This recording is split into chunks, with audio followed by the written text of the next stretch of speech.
Okay, the subcommittee will now come to order.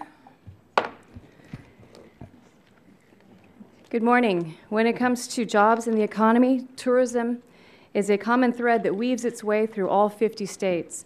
The leisure and hospitality sector is now the 5th largest employer in the United States.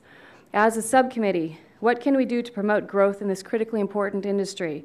I'm reminded of something St. Augustine once said, "The world is a book, and those who do not travel read only one page." The chair now recognizes herself for an opening statement.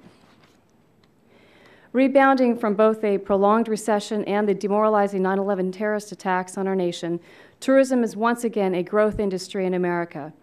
Clearly, sustaining that growth, as well as creating long-term stability in the tourism marketplace, are keys to creating tens of thousands of new jobs across the United States. The President's Task Force on Travel and Competitiveness has set a lofty goal of attracting 100 million international visitors who spend $250 billion annually by the end of 2021. Can we accomplish that goal? Well, as chairman of the subcommittee, here's my answer. Let's roll up our sleeves and get to work. Today, tourism is among the top 3 employers in 29 states, and it's the #1 industry in my district, which includes Palm Springs, Palm Desert, Coachella, and the entire Coachella Valley. Last year, tourism nationwide generated $1.2 trillion in economic activity and supported nearly 8 million jobs. But here's what's really encouraging. In 2011, travel and tourism in America grew by 3.5%, more than twice the rate of growth for the entire economy. And there's more good news. The U.S. has set records for international visits in 4 of the last 5 years. Today, more money is spent on tourism in the U.S. than in any other country around the world. So how do we sustain that growth and create even more American jobs? One important way is to maximize the effectiveness of the Travel Promotion Act, which Congress approved in 2010 with bipartisan support.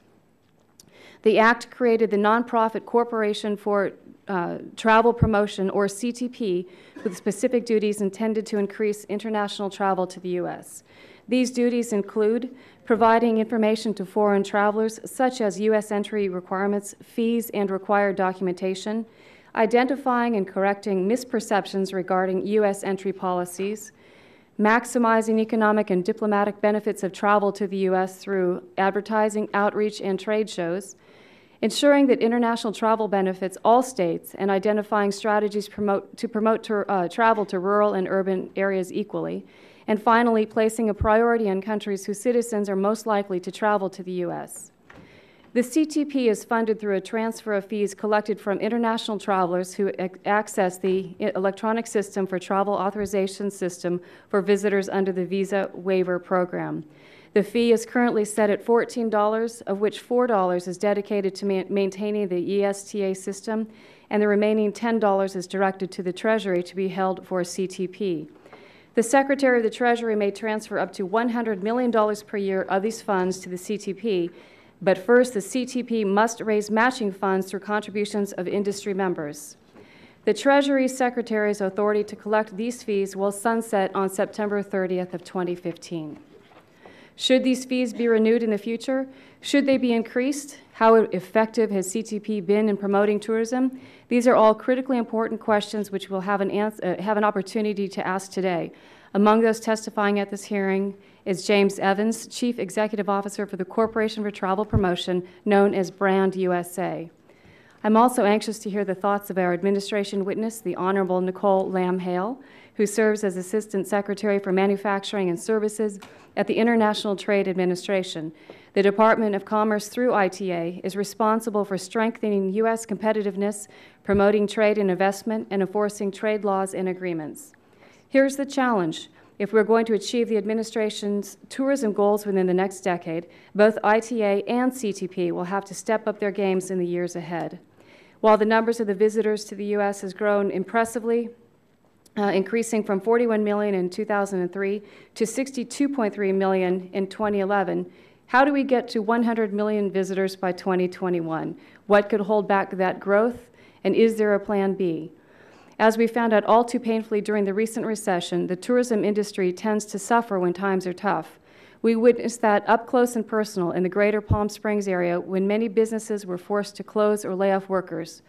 But we can mute that negative economic impact in the future. But can we, mute that negative economic impact in the future by substantially increasing international travel to the U.S.? As I said earlier, given the importance of tourism to the U.S. economy and given the promise of creating tens of thousands of new American jobs, it's our job to make certain that we have a sound strategy and forward-looking policies in place which will positively promote the U.S. around the world, provide international travelers with a unique experience, and leave them with lasting, treasured memories of their trip to the U.S. After all, there's no better travel promotion in the world than having a friend plug their visit to another friend. And on that note, don't forget that the Palm Springs area is a fabulous place to visit anytime during the year, and the welcome sign is always out. With that, the gentleman from North Carolina, Mr. Butterfield, the ranking member of the Subcommittee on Commerce, Manufacturing, and Trade, is now recognized for 5 minutes for his opening statement. Thank you, Madam Chair. I want to thank you for holding today's hearing on this very important topic of tourism and how we can work together to promote tourism here in our great country. And a special welcome to my friend, the gentlelady from Hawaii. Thank you very much for coming and spending this time with us today. The United States is second only to France in the number of annual international visitors it welcomes each year. With all due respect to that country in Europe we call France, it needs to be our goal to move our country into the top spot, and we are moving in the right direction. In 1996, Congress directed the Department of Commerce to create what would become the Office of Travel and Tourism Industries in the International Trade Administration. The goal of that office is to enhance the international competitiveness of the U.S. travel and tourism industry and increase its exports, thereby creating U.S. employment and economic growth. For the last 6 years, OTTI has conducted extensive research and has offered policy suggestions on ways to increase international travel. I'm pleased to see Nicole Lamb-Hale, the Assistant Secretary for Manufacturing and Services, here today, and I look forward to hearing her testimony. What does tourism mean in real terms? It means jobs and increased tax revenues and cultural enrichment, among many other things. Boosting international tourism will create new jobs and spur economic activity that cannot be outsourced. It takes just 35 new international travelers to support one new U.S. job. Each international visitor to the U.S. will spend about $4,000 while here. Considering that we welcome over 62 million international travelers to the United States last year alone, spending by international travelers can be a boon for local communities and small business around the country. Today, in my home state of North Carolina, the state government is hosting North Carolina Tourism Day, where industry leaders and state government officials and everyday citizens meet with legislators and policymakers to learn ways to make the most of what our state has to offer. And so the great state of California has a lot to offer, and North Carolina on the East Coast does as well. North Carolina visitors spend over $17 billion annually and are responsible for supporting over 200,000 local jobs. I'm particularly thankful that Dr. Pat Long from East Carolina University's Center for Sustainable Tourism is here. I'm interested to hear his views on how adopting sustainable tourism policies can reduce costs to industry, help maximize profits, and drive increases in international tourism. It's clear that every sector of the economy benefits from increases in tourism, and I stand ready to work with my colleagues and you, Madam Chairman, on legislative initiatives that will help promote international tourism and create jobs. I will also note that there is something we can do that doesn't cost a thing. It is something that we do very well in my home state, and it's called just being nice. Greeting people with a smile when they come through the door, being polite, saying thank you and you're welcome. If we can train the airlines and TSA and USCIS to employ the golden rule when interacting with international visitors, we can go a long way in breaking down barriers to international travel. Did you write that? All right. With that said, I would like to thank our witnesses for being here today and yield the remainder of my time. I'll do that later, Ms. Chikowski. Yes, we're going to hold back on that. We'll yield back at this time. Thank you. Thank you, Mr. Butterfield. In accordance with... Excuse me, did you yield? I thought he yielded back. Well, I was told that if I didn't... Let me reclaim my time if I can. I was told that if I had less than 2 minutes that I would be yielding back. How much time did I have left, if any? It was a minute 30. It was a minute 30. All right. Would you like that time, Mr. Waxman? Yeah. Yeah, I was told less than 2 minutes to yield to you. I'll take it. All right. All right. With unanimous consent, I ask permission to yield. No objection. All right. The gentlelady's recognized. Thank you. Thank you. In general, tourism promotion is a bipartisan issue. We appreciate it. In Chicago, we are the 7th most significant port of entry for international travelers, 1.2 million visitors starting their U.S. trips there. We're going to discuss an important initiative, the Corporation for Travel Promotion, now called Brand USA, which was a bipartisan creation. But we can't pretend that both parties are committed to creating an environment that is welcoming to visitors. Our witnesses are going to highlight the need for a fast and efficient visa system. I know that there are many countries that we would like as more travelers. I was just in Brazil. They would love that. Poland, important for Chicago. A streamlined customs process at ports of entry, and efficient transportation infrastructure that can handle millions of visitors a year. The majority's budget appropriations bills would not invest in any of these priorities. Instead, they would make severe cuts in them. They're pushing for cuts to the State Department budget, infrastructure spending, airports, and even air traffic control. How are foreign visitors going to get here if there aren't sufficient air traffic controllers on the job to help their planes land safely? The travel and tourism sector is a perfect example how the federal government's contributions can build a solid base on which the private sector can thrive and together create thousands or millions of jobs. But cutting the vital public side of this coin, I believe, is misguided and harmful to our economy. I hope that we can all agree on things that in many more ways will promote tourism in our country, and I yield back. Or I yield back to Mr. Butterfield. Thank you. I reclaim my time and yield back the balance. Thank you. The chair now recognizes Ms. Blackburn of Tennessee for 2 minutes. Thank you, Madam Chairman.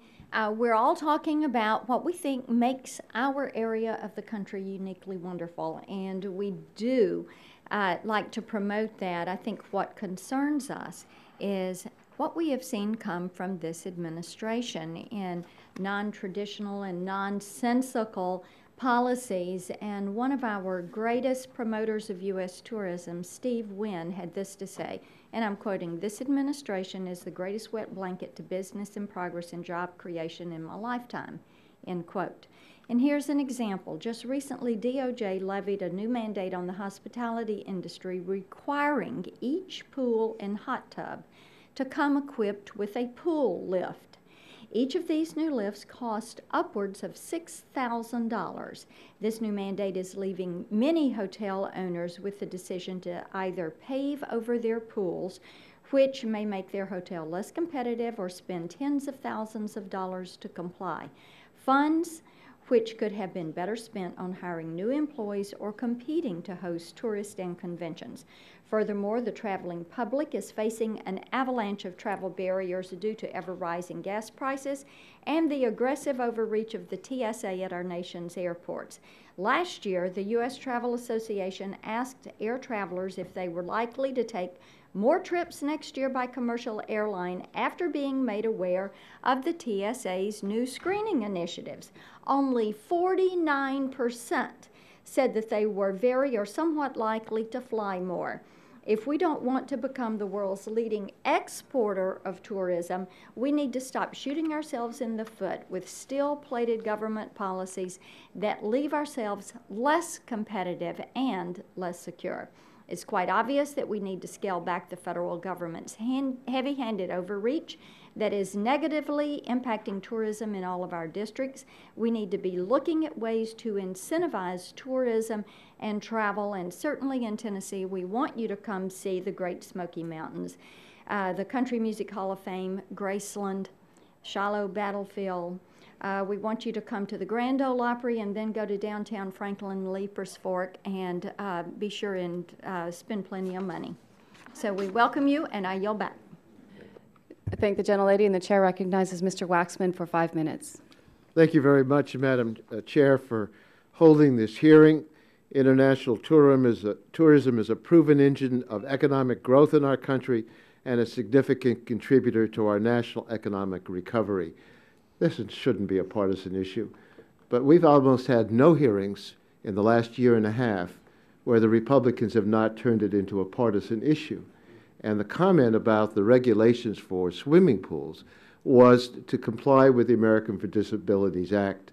I think Steve Wynn should care a lot about that, because he is a man who's suffering from disabilities, and he would probably benefit because of his lack of sight to have such a lift in the swimming pools. I don't think hotels are paving over their swimming pools because they have a regulation to protect the disabled. We even want disabled people to come to the United States, and we want to say hello to them and welcome them here and have them spend their money as just as good as anybody else's. According to the Department of Commerce, tourism spending surged 8% last year to over $1 trillion. It supported 7.6 million jobs. This is one of our nation's top exports, one of the few export industries guaranteed to create jobs that won't move offshore. Foreign visitors are putting Americans back to work and giving the world a window into our natural and cultural treasures. And luckily, we have two people here from California that are going to advance our cause, because we're the gateway for tourism and hospitality to the Pacific area. The Chamber of Commerce estimates that every 1% increase in international visitors to Los Angeles infuses local business with a $43 million increase in direct spending and an estimated $88 million increase in economic impact. So the question is, how can we get more people to come? The president, and we only have one at a time, this one laid out a robust goal to attract 100 million international visitors annually within 10 years, a goal that I think both parties ought to support. The National Travel and Tourism Strategy unveiled last week is a blueprint to make it achievable with concerted coordination between government and industry. Some of the opportunities to attract more foreign visitors can be found in the visa waiver program, which enables visitors from eligible countries to tour the United States for up to 90 days without a visa. After South Korea became eligible for this program in 2008, the number of Korean visitors to the United States increased 30%, and estimates indicate that the number could increase by another 55% by 2016. Other solutions will require targeted improvements to speed the resolution of visa backlogs in countries not eligible for the visa waiver program. Well, I'd be remiss if I didn't talk about why tourists come to my district. In Beverly Hills, we have Rodeo Drive. In Hollywood, the Grauman Chinese Theater, on the Hollywood Walk of Fame, the beaches of Santa Monica, and all the way down the coast. We have lesser known but wonderful tourism opportunities. One example is the Conejo Valley, where internationally renowned Tour de France teams have been training along the world-class biking trails of Santa Monica Mountains National Recreation Centers. We have a lot of wonderful things to see, and there are times during the year when Palm Springs gets a little warm. So while they spend maybe a little less time in Palm Springs, they can come to the rest of California. But go to Palm Springs as well, because we just have so much for people to see in the state of California. And I think that we ought to approach this on a bipartisan way to encourage tourism, support the efforts of the president, who's trying to do the same thing. I welcome our distinguished witness. She certainly has a place with a lot to offer for tourists. I wish I could find time to get back to Hawaii, but I spent all my time in California, so I'm not deprived of wonderful tourist attractions. Yield back the balance of my time. I thank the gentleman from Beverly Hills, and again, welcome him anytime to Palm Springs. But I do, at this time, we turn our attention to our first panelist, and we do welcome Representative Hirono of Hawaii to our committee, certainly somebody who understands this issue. And to reiterate to Mr. Waxman, all of us are very interested in bolstering tourism and doing what we can actually to help the President be successful in this goal. So welcome, Ms. Hirona. We are anxious to hear from you. We will recognize you for 5 minutes at this point. And just to remind members, we do not plan on questioning our colleague. So after she gives us her statement, she will be free to go back to her busy day, and we'll move on to the second panel. So you're recognized for 5 minutes.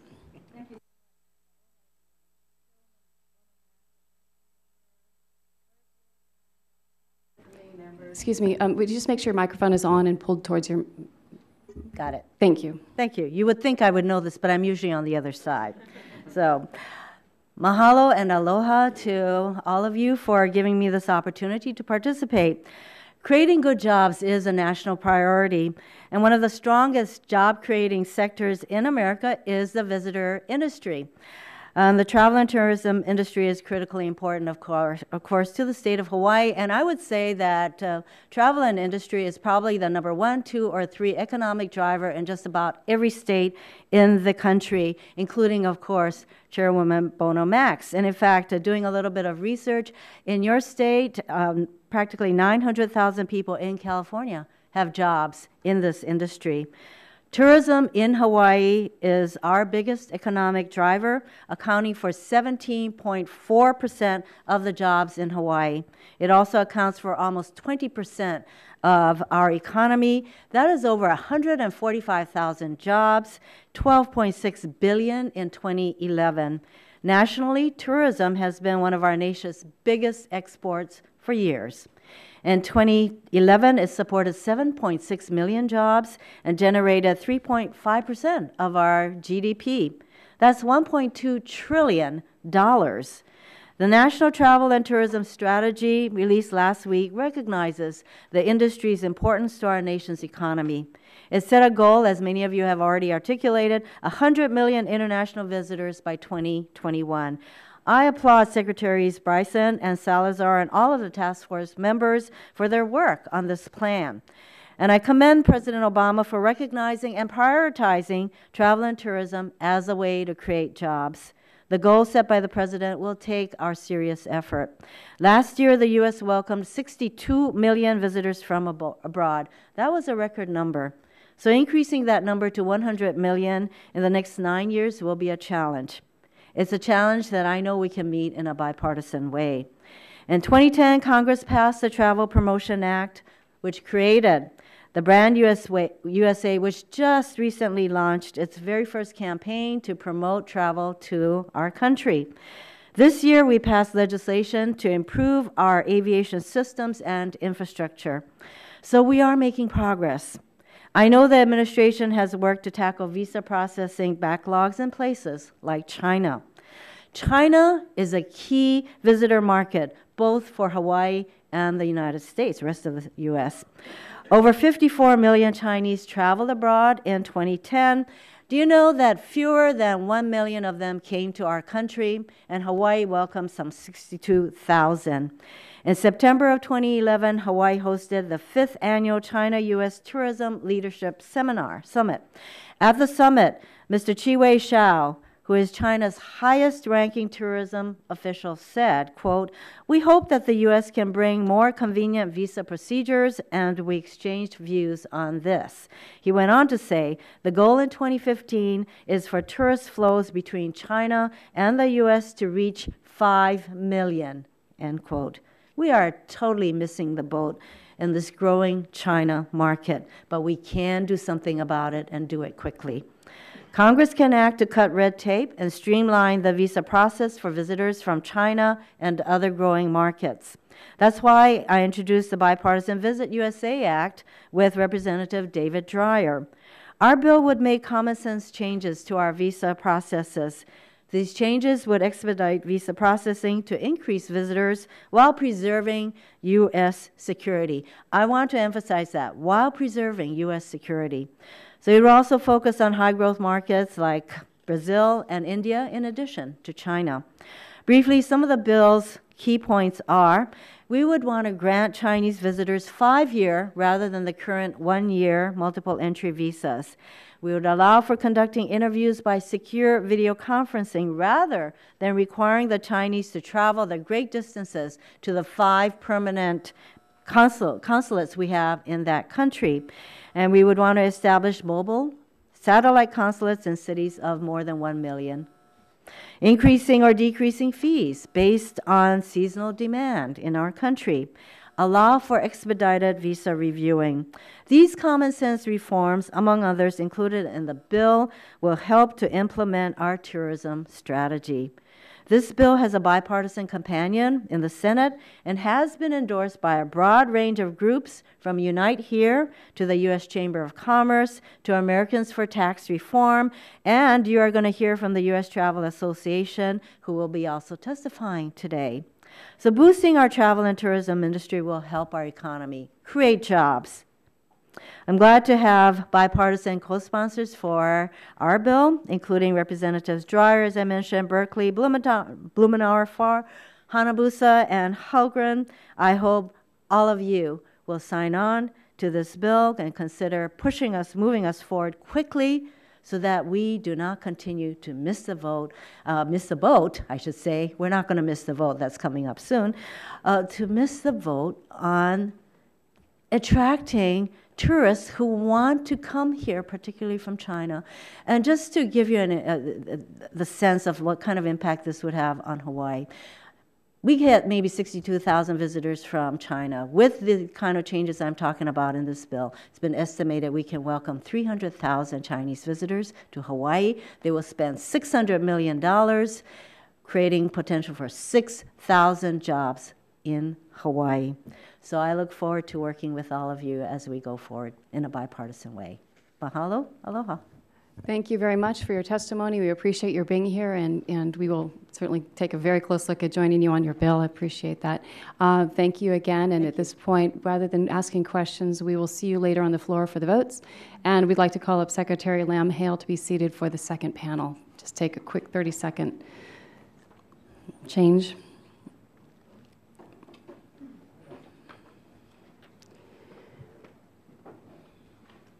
Okay, good morning. On our second panel, we have the Honorable Nicole Lam-Hale, Assistant Secretary for Manufacturing Services, International Trade Administration at the U.S. Department of Commerce. Good morning, Madam Secretary, and thank you for coming back to be with us again today. You will now be recognized for your 5 minutes, and as you know, the lights will indicate when you need to begin wrapping up at the 1-minute mark. So please turn the microphone on and bring it close to your mouth, and you are now recognized for 5 minutes. Thank you. It's a pleasure to be back. Good morning, Chair Bono-Mack, Ranking Member Butterfield, and the members of this subcommittee. Thank you for the opportunity to speak to you today on the National Travel and Tourism Strategy. The Obama administration and the Department of Commerce clearly recognize travel and tourism's importance to the economy. This industry supports job creation, accounting for $1.2 trillion in economic activity and supporting 7.6 million jobs in all states and territories. In 2011, 62 million international visitors came to the United States and spent $153 billion. These expenditures supported over 1 million jobs. The United States is highly competitive in the international travel and tourism marketplace. We lead the world in revenues derived from international travelers. However, the world travel market is changing rapidly. Competition has increased. From 2000 to 2010, the U.S. share of spending by international travelers fell from 17% to 11%, a more than 30% decrease in our share of the global market. Like the United States, other traditional tourism destinations lost share during the same period, while Asian and other emerging destinations dramatically increased their market share. Many of our competitors recognize global travel and tourism growth as an opportunity for increased trade and job creation. Given this new competitive dynamic, the United States must harness the potential of travel and tourism to grow our economy. To ensure we reach this potential, President Obama issued an executive order earlier this year that established a task force on travel and competitiveness. The task force developed recommendations to promote domestic and international travel to and within our country with the goal of increasing the U.S. share of worldwide travel. The task force, consisting of federal agencies whose work impacts this sector, developed the United States National Travel and Tourism Strategy. Industry, congressional members, and other stakeholders provided substantial input. Secretary of Commerce John Bryson and Secretary of the Interior Ken Salazar co-chaired the task force. They submitted the strategy to the President and released it to the industry and the public at a meeting of the Congressional Travel and Tourism Caucus just last week. The goal of the strategy is simple yet bold. Increase American jobs by attracting 100 million international visitors who we estimate will spend $250 billion annually by the end of 2021. To accomplish this, we will promote the United States as never before. This means communicating to the world that we welcome visitors and providing information about the ease of travel to and within the United States. It means coordinating with the marketing campaign of Brand USA, the nonprofit private corporation established by the Travel Promotion Act of 2009, and it means partnering with industry as well as state, local, tribal, and territorial governments to build campaigns around activities and iconic places, from the Sequoia National Forest to the San Antonio Riverwalk to the Outer Banks. While keeping our nation's security as the primary focus, the Departments of State and Homeland Security will streamline visa applications and entry for legitimate travelers into the country. They will do this through improvements in process, technology, staffing, and infrastructure. The U.S. government will continue to make strategic investments in the transportation infrastructure to enable safer and more efficient movement between destinations throughout the country. This means supporting the program to upgrade our national air traffic control system and working to promote improvements to our nation's highways. The administration will strive to provide world-class visitor experiences to inspire repeat visits. The strategy also proposes efforts to help small travel and tourism businesses, including expanding access to capital and helping small businesses gain the confidence to withstand demand volatility. The Tourism Policy Council, the Federal Interagency Council chaired by Secretary Bryson, will coordinate federal policies and programs to implement the strategy. Building on our existing Office of Travel and Tourism Industries, we will create a National Travel and Tourism Office at the Commerce Department to serve as a central driving force within the government and to provide the day-to-day support needed to implement the national strategy. We will also work with the travel and tourism industry to collect and analyze data to support smart decision-making in the public and private sectors. We will also develop metrics to measure our progress and analyze results to improve performance. It is not just government agencies, of course, that promote increased travel and tourism. We are working closely with our private sector partners as well. A key partner is Brand USA, which launched its U.S. Tourism Promotion Program last month. Commerce is committed to working with Brand USA to make its campaign successful. In closing, the implementation of the national strategy and our work with private sector partners will be crucial in realizing travel and tourism's potential to create jobs over the next decade. I look forward to continuing to work with Congress to meet the goals set out for us in the Travel Promotion Act and to ensure that the unique public-private partnership it creates delivers on the full promise of this vital industry as a job creation engine. Thank you for the opportunity to testify before you today, and I look forward to any questions you may have. Thank you very much, Madam Secretary. You can clearly see from our opening statements that the members of this subcommittee have great pride in their districts, whether it's Palm Springs or the beautiful North Carolina or the fabulous Chicago, Beverly Hills, Tennessee. There's a lot of great pride, and we're all very, very proud of our districts. It's not too often we get to speak about our national parks in this committee, and I'm happy to say that I represent part of Joshua Tree National Park, and I'm very honored to do that. But one of the questions that I have is, how do the offices within Commerce market U.S. destinations, and do you pick specific attractions or regions? Are there winners and losers? There are certainly not winners and losers, Madam Chair. We are working very hard under the strategy and under the auspices of the Tourism Policy Council to ensure that the spirit of the Travel Promotion Act, which focuses on lifting all the boats, all of our states' opportunities in travel and tourism. So we do use data and research to figure out the best places to promote the United States. We're working very closely with Brand USA and in their strategy to do so. And we're making sure that we market and promote rural destinations as well as our urban centers. The idea is to promote the entire United States and to not choose one state over another. Thank you. You have said that we need to partner with state and local governments to build these campaigns around activities and iconic places. Who will choose in which projects to invest? What criteria should be used? For example, half of my district, I was asking me the question the other day when I was out there about how do we promote tourism, but they have no infrastructure yet in place at all. Are they going to be disadvantaged compared to the other half of my district, which is very focused and has a great infrastructure in place currently to promote tourism? How will you be picking and choosing there? Well, we won't be picking and choosing. What we will be doing is working very hard with all the states that are interested in helping to develop strategies to promote their particular destinations. We will be working very closely with Brand USA in the effort to ensure that we are targeting the right foreign markets to bring visitors, international visitors into the country, and to really build upon the fact that we have great urban centers, but of course within a range, a very short range of distance, there are rural destinations that are very important and that can be meaningful for the memories that you talked about. And so I think that as we work together through the interagency process and with our state and local partners and the private sector, we'll be able to lift all the boats. There won't be a picking of winners and losers as it relates to our states. Thank you. You also testified that the administration will focus on fostering a skilled hospitality industry. Can you describe the administration's vision on this point, and where is the industry currently deficient? Well, I wouldn't say that the industry is deficient. I think that there are opportunities for us to work together with the private sector to do the kinds of things that will create a world-class customer service and visitor experience for the country. So that includes helping to train small businesses, which comprise the largest percentage of our travel and tourism businesses in the U.S., on strategies and tactics to help to improve the visitor experience. I think as we partner with our private sector partners and with our Travel and Tourism Advisory Board, for instance, we can put together training programs to help small businesses to be successful in welcoming our visitors.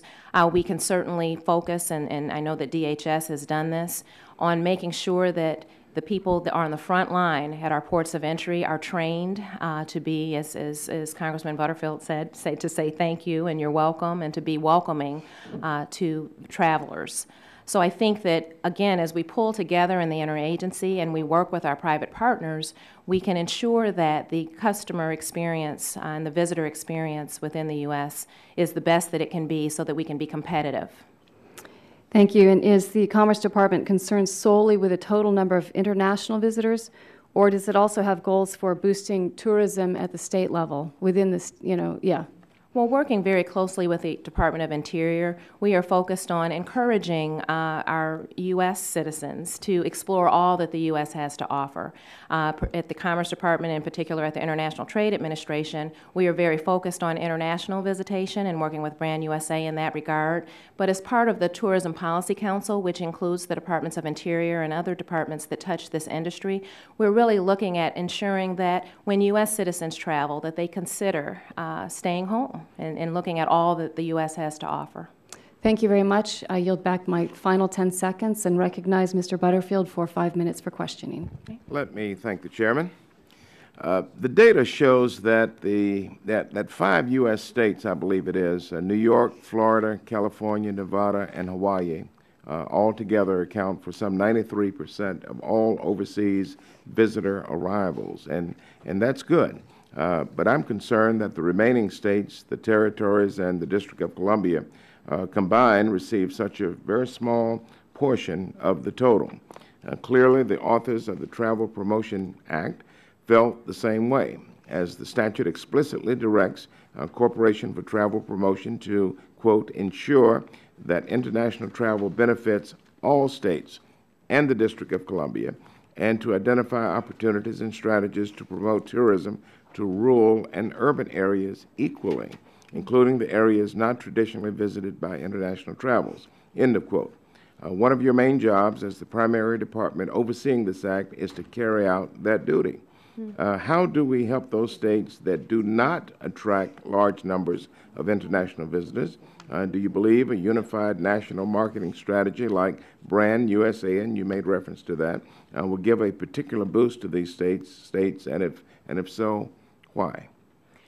Thank you for your question. The Travel Promotion Act, as you did state, does ensure that as we look at promoting the United States, that we not just promote the urban areas, but we also look at promoting rural America. We are working very closely with Brand USA and with our private sector partners to ensure that that happens. We are really, if you look at our strategy, we're very focused within existing resources on how we can make sure that as we promote the United States, these other opportunities to explore rural America and some of our smaller states are taken into account. But is it true that 93% of international travelers go to 5 states? You know, I don't have that information. I can check on that and get back to you. But I would say that it's as we implement the Travel Promotion Act and as we implement the strategy working with our private sector partners, we are very cognizant of the beautiful and iconic destinations that exist around our country. And so our goal is not just to promote, you know, our urban centers, but to look at other opportunities to ensure that when visitors come, they can take into account and take into consideration all of the opportunities that the U.S. provides for travel and tourism. Are regional partnerships more important for these states that are relatively off the beaten path to international visitors? I think that regional partnerships are very important, and we are working, if you look at our strategy, we're working at making sure that we include rural America in those discussions and in that approach. All right, that didn't cut on my clock, so I'm not going to abuse my time. That's Okay. all right. That's all right. I'm going to ask one last question, and then I'll be done. In the year 2000, the U.S. share of international arrivals was 7.5% of the world's total. By 2011, the U.S. share was down to 6.6%. Trade groups, executive departments, and congressional committees have cited this decline as a motivating factor for a renewed federal emphasis on international travel promotion. Ms. Lamb Hill, one of OTTI's main jobs, one of the main jobs, is to provide statistical support on travel and tourism to the department and to the various industries that make up travel and tourism. As we seek to achieve the National Travel and Tourism Strategy's goal of $100 million and $250 billion in international traveler spending by 2021, how do you intend to measure this progress? Well, we are certainly working very closely with the private sector to do that. We understand the importance of data and research to the travel and tourism industry, and we're looking for creative ways through public-private partnerships to close any data gaps that there are so that we can make sure that we use public and private resources appropriately in the promotion of the U.S. Thank you. I yield back. Thank you, Mr. Butterfield. The chair recognizes Mr. Olson for 5 minutes. I thank the chair, and thank you, Secretary Lamb Hill, for coming today. I greatly appreciate your time and not wasting an opportunity to talk about the Lone Star State, and very proudly talk about the Lone Star State. We have a great slogan in Texas about our tourism industry. Texas, it's like a whole other country. And we've got, I mean, that comes from our governor's office. Okay. We've got things to be proud of, great diversity. We've got the piney woods of East Texas, lots of hiking, lots of fishing up there. We've got the Central Texas prairies and the lakes, the water sports that was talked about, getting all out there, doing some tubing down the rivers. We've got the hill country, getting more tubing down there, the Riverwalk in San Antonio, which I think you may mention in your testimony. The Big Bend area, it's got mountains in Texas. Yep, we got one that's 8,751 feet, Mount Guadalupe. And we've got the Marfa Lights out there, which are, some people think they're UFOs, other people don't think they're UFOs, but go out and see them by yourself. We've got the Panhandle Plains, limitless skies, and the best steaks like Prini Steakhouse there in Buffalo Gap, Texas. And finally, we've got where I live, the Gulf Coast of Texas, which stretches from the border with Mexico to the border with Louisiana. Beautiful beaches, lots of great fishing, and the home of the Johnson Space Center. And so we have half the southern border with Mexico. And what I'm concerned about is Latin America is the fastest growing market for our economy, at least in Texas. We've got a robust cruise ship operation out of Galveston, Texas. In fact, I went on that cruise with my family Christmas before last, and went down to Central America, the Caribbean, and northern part of South America. And I can assure you that the people on that cruise, there were a lot, we had those blue passports, our passports, but many people on that cruise ship had different color passports. So they were international visitors coming to Galveston, Texas to get on our cruise ships to go down to Latin America. And we've got 3 major international airports. San Antonio Airport, my colleague Mr. Gonzalez, that's his home airport, Dallas-Fort Worth, and we've got Bush Intercontinental, where I live, and maybe a fourth one. We've got a little debate going on right now in Houston about Hobby Airport, getting some international travel access down to Mexico and the northern part, Central America, northern part of South America. And so what I'm concerned about is obviously we just have a tremendous opportunity in Texas to grow. I mean, it's just the numbers for you. For example, the GDP of the Texas travel industry was $23.4 billion in 2010. That's only lower than the oil and gas segment and on par with agriculture. That's high cotton in Texas. If you're competing with the oil and gas industry and the agriculture industry, the cattle and ranching industry, you've got something going on there, $23.4 billion. And what I'm concerned about is that from 2000 to 2010, U.S. share of spending by international travelers fell from 17% to 11%, more than 30% decrease in our share of the global market. The good news is we had a record $153 billion of U.S. travel and international tourism, but I'm concerned about the decline there. In your testimony, you say that the decreased share of international travelers is a result of more competition.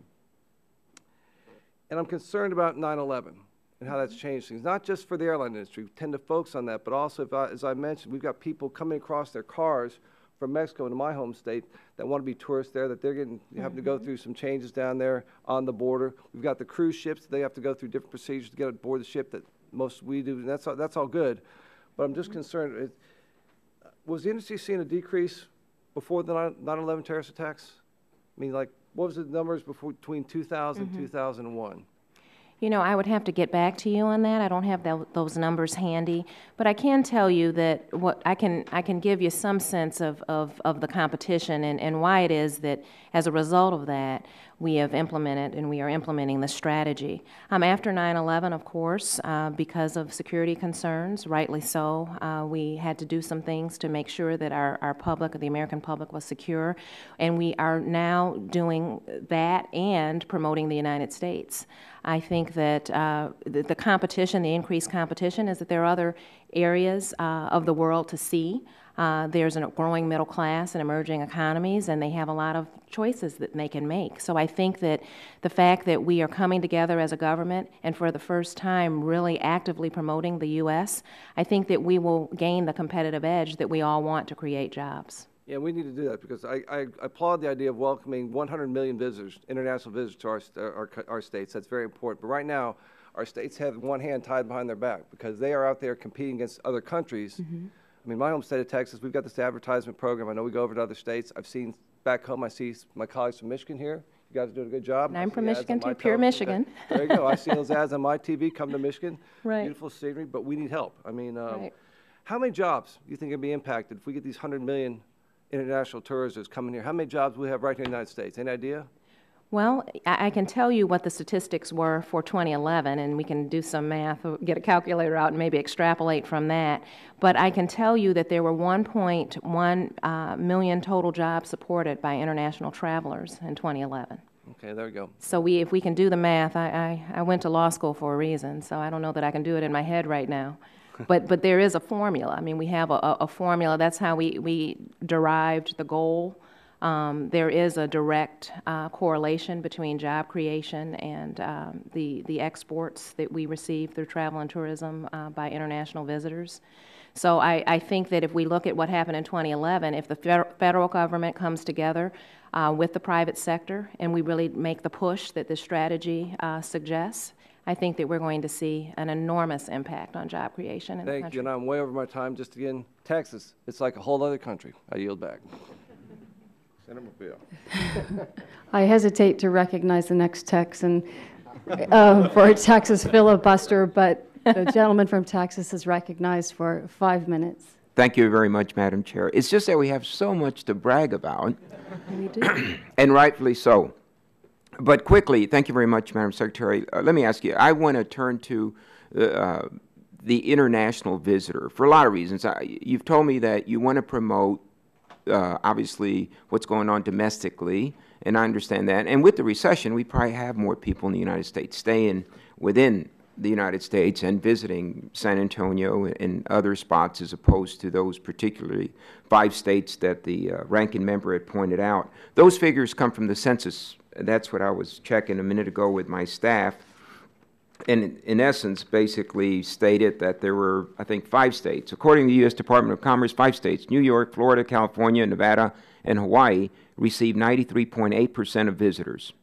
That excludes visitors from Canada and Mexico. So these are there are many variables that come into play as to whether they're going to go to any of the other vacation spots. Something that my colleague from Texas pointed out is going to be the availability of just air transportation, major airports.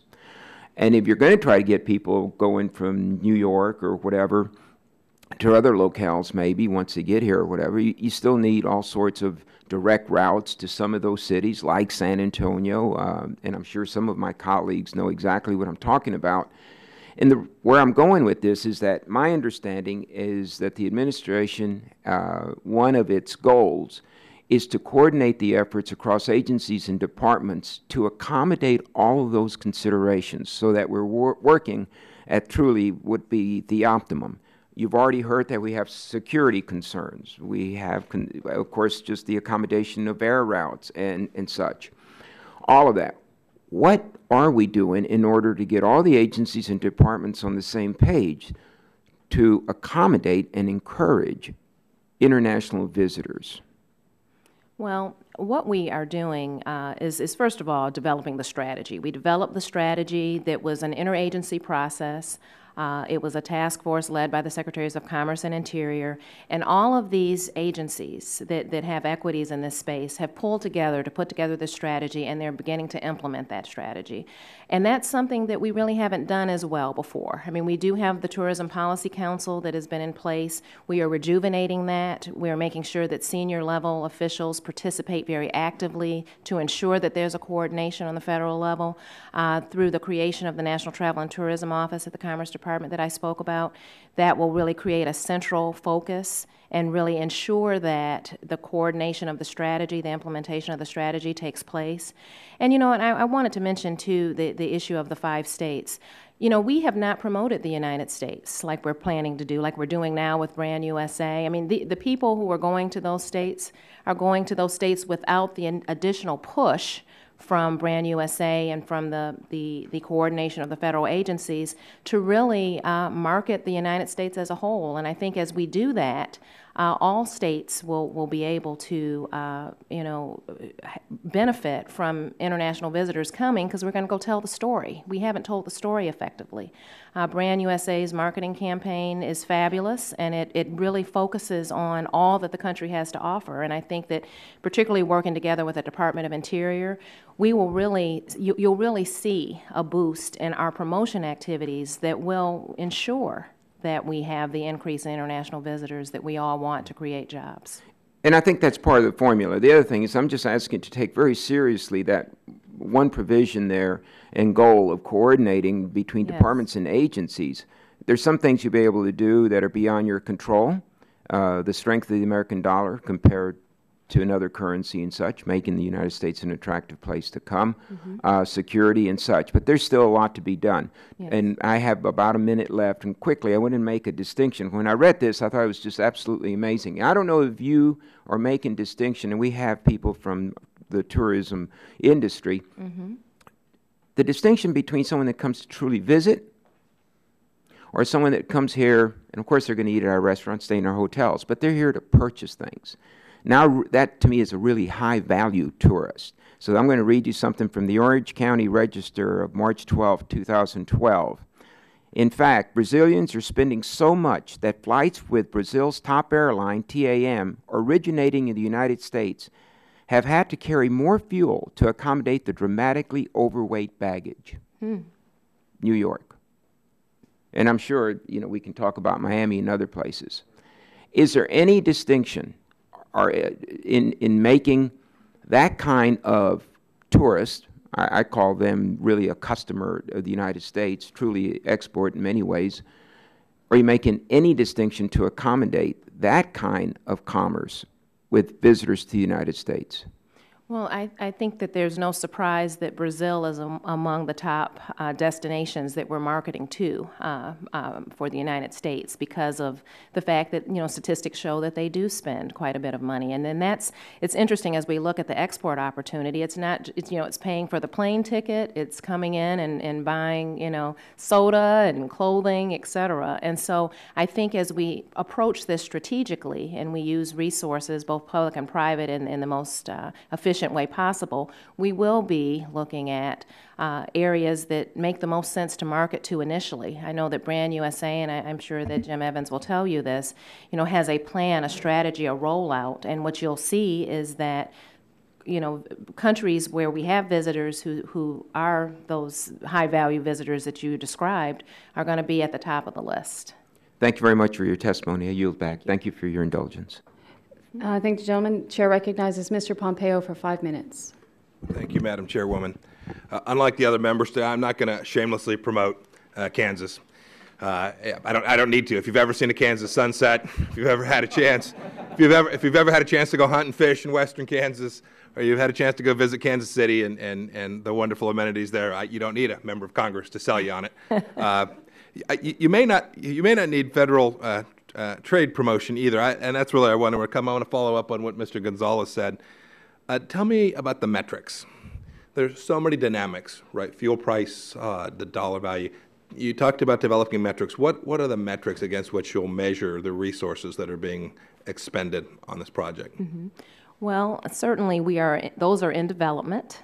We are working very hard to ensure that our research and our data support what we're doing. The monies that are being spent, I know that Brand USA has been working very closely with us to ensure that we can measure our success. We are very focused on public-private partnerships to help us to develop the metrics and to be able to measure our success. And so that's something that under the strategy we are developing. It's underway. There are traditional metrics in terms of, as Mr. Gonzalez mentioned, spending patterns, and can you make a direct correlation between an advertising campaign in Japan and how much is spent by Japanese visitors in the U.S.?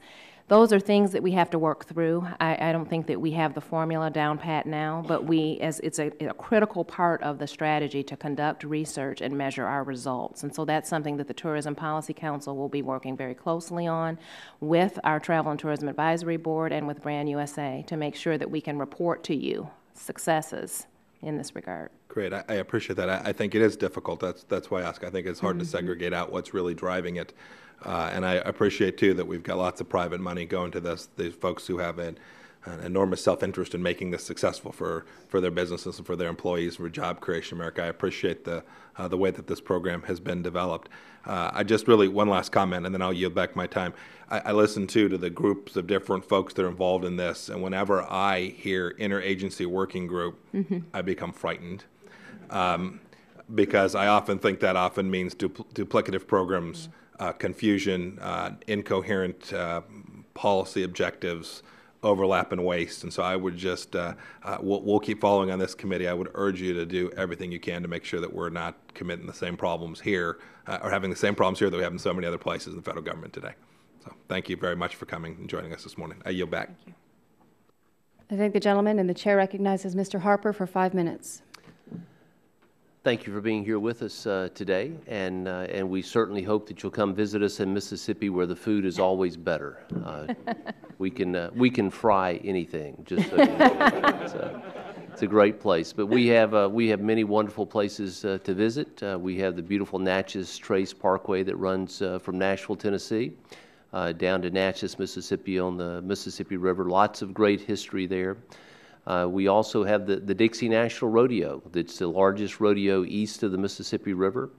And surprising to some is the International Ballet Competition is only held in one place in the United States, and that's in Jackson, Mississippi, every 4 years, a 2-week Olympic-style event that is visitors from all over the world. And so we hope you'll take a chance to come visit us sometime. And there's great things there. The Mississippi Band of Choctaw Indians, their ad campaign is Vegas with sweet tea. So many wonderful things there. And And we appreciate what you do, and we know this, that tourism is important to every state. And it is affected in great ways, particularly on group travel, by gas prices at the pump. The high prices are definitely have a big impact on planning those trips, and from bus tours to other groups that come in. So we certainly hope that the administration will perhaps reconsider its position on Keystone XL pipeline and look at ways that we can affect that price at the pump directly. Realizing that when gas was $1.84 a gallon average, it's a lot easier to get folks on board and to make trips. So that's a big impact. But what I want to do is ask you a couple of questions, and understanding how did the administration set goals for the strategy that you've discussed, and is the primary goal to increase the number of international visitors to 100 million by 2012? It's by 2021. I'm sorry, Yes. 2021. If I could read, I could figure that out. Okay. 100 million is a nice goal, but how was that figure arrived at? That's very, very ambitious goal, a good goal. Well, it is ambitious, and we really want a stretch goal. We don't want to set forth a goal that is too easy to reach, because we want to work together and really push to ensure that the job creation that we believe can occur as a result of this industry is as robust as possible. The Office of Travel and Tourism Industries and the Department of Commerce does an annual forecast of international travel. And that forecast shows that there's an increase of 4.2% per year through 2016, just based upon factors that we look at in deriving that number. We believe that if we pull together the way that we plan to do under this strategy and with the help of the private sector, we can push that to 5% per year. Okay. And so once you get that number, we get to 100 million visitors. The math on the amount of money that's spent is just based upon historic spending patterns per visitor. Gotcha. And so even me as a lawyer can figure out how to do the math on that one. Well, but it's lawyers are people too. We are people too. We are. Too. But certainly that was the baseline. It was based upon the survey that we do. And what we did was we really tried to push it so that based upon all the efforts that we're making. Well, how do you plan to coordinate your activities with Brand USA to make sure there's no duplication or that you're working together? And what do you see as the key contribution of the department? Okay. Well, we will not duplicate the efforts of Brand USA. Brand USA is a private sector entity. They will be putting together their plans and working very closely with their private sector partners to ensure that all of the expertise that's available in industry can be brought to bear to promote the United States. The government will be focused on uniquely governmental items, creating the environment for travel and tourism businesses to thrive, ensuring that our borders, while protecting them, are welcoming to visitors, ensuring that the playing field is leveled in international fora as it relates to, ensuring that any restrictions on trade and travel and tourism are eliminated. Only uniquely governmental functions will the U.S. government focus on. Thank you for your time today. I yield back. Thank you, Mr. Harper. Mr. Guthrie, you're recognized for 5 minutes. Thank you, and I will promote Kentucky as we move forward. We had a pretty famous event just a couple of Saturdays ago. But first of all, on the visa, you got into a couple of things. Want to know, Brazil has a reciprocal agreement, so if whatever a Brazilian citizen is required to come here, it also requires to go there. And I had some friends that got caught up in that, so they had to fly to Washington, D.C. to go through the Brazilian embassy so they could get their visa to go to Brazil. And I'm thinking if we got Brazilians living outside of Rio and Sao Paulo and Brasilia, it's a big country. They're going to have to, they wanted to come here to go to Disney World, they're going to have to fly to one of those. What inconvenience it is. So it kind of put it into perspective. And I want to say this is that, how's that going? Because I know that it has to be, we have to protect ourselves from people coming in, one, that want to do us harm, but one, that want to come in illegally and stay. And I give an example. I have a young lady or a friend, or actually almost like a sister, who came to study at Western Kentucky University from Mexico as a graduate student and lived with my parents. And so she goes home, marries, has kids, and wants to bring them to Disney World. And her husband, I've been to the business. Matter of fact, her biggest complaint, I know it's on TV, she'll probably hear it, you'll hear it, is that he will never leave his business unless they go on vacation because he's always there working. And I've been there and seen it, and that's his second to her is love. And they couldn't get a visa to come in, and for some reason in the Mexico City, and they have to go through a lot of cases, so it's not a complaint to them, but this seemed to me to be a clear case of somebody who will come to the United States, take vacation, and go back. And it just seemed very difficult to get that visa. Matter of fact, they went to Spain instead because they couldn't come here. And so this is the kind of business they could afford to go to Spain. That's the thing. And so where is that in the process? We have to protect ourselves, but we also, you'll hear it from Disney folks in town here that it's difficult to get people to travel back and forth. And then also when you show up, I'm so glad when I land here, I've got the U.S. citizen line at the airport because not only do you get a visa, I haven't flown internationally in a while, but last time I came in, it would be like appeared to be hours of waits to get in, whereas we had the U.S. citizen line or permanent resident line to go through. So those things about just the difficulty of getting a visa to come here and the difficulty of getting here once you get here. Well, I certainly need to defer to my colleagues at the Department of State and Homeland Security on these topics, but I can tell you that the State Department is working very hard to streamline visa processing. They understand the issues around travel to our consulates around the world and how that may create some inconveniences.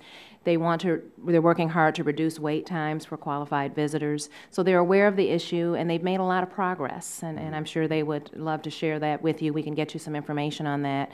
With respect to DHS, they recognize that we need to do better at our ports of entry. They have the Model Ports program that they've been working, and they've developed through that program best practices that they are implementing across the country while still maintaining our security. I think there's a lot that they are doing to improve the infrastructure and the operations at our border crossings, and I think that you'll begin to see a difference there. We've got a lot to do, and we have to protect national security. That's a very important part of what they do, but they do recognize that there's some improvements that can be made. Oh, I absolutely think there should be no sacrifice to immigration policy or national security to streamline the process, but I can see if you come here once and you go, wow, it's just easier to go somewhere else. And that's what I've heard. And with this, a couple of experiences. Of course, they're anecdotal, but there are experiences been there.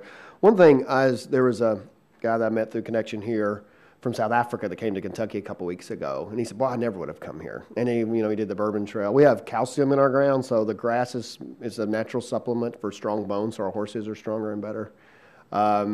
Also, it's a pure filter for water running through limestone. This is limestone, so it filters and iron that falls out. So if you put it and heat it up and put corn in it, it does well.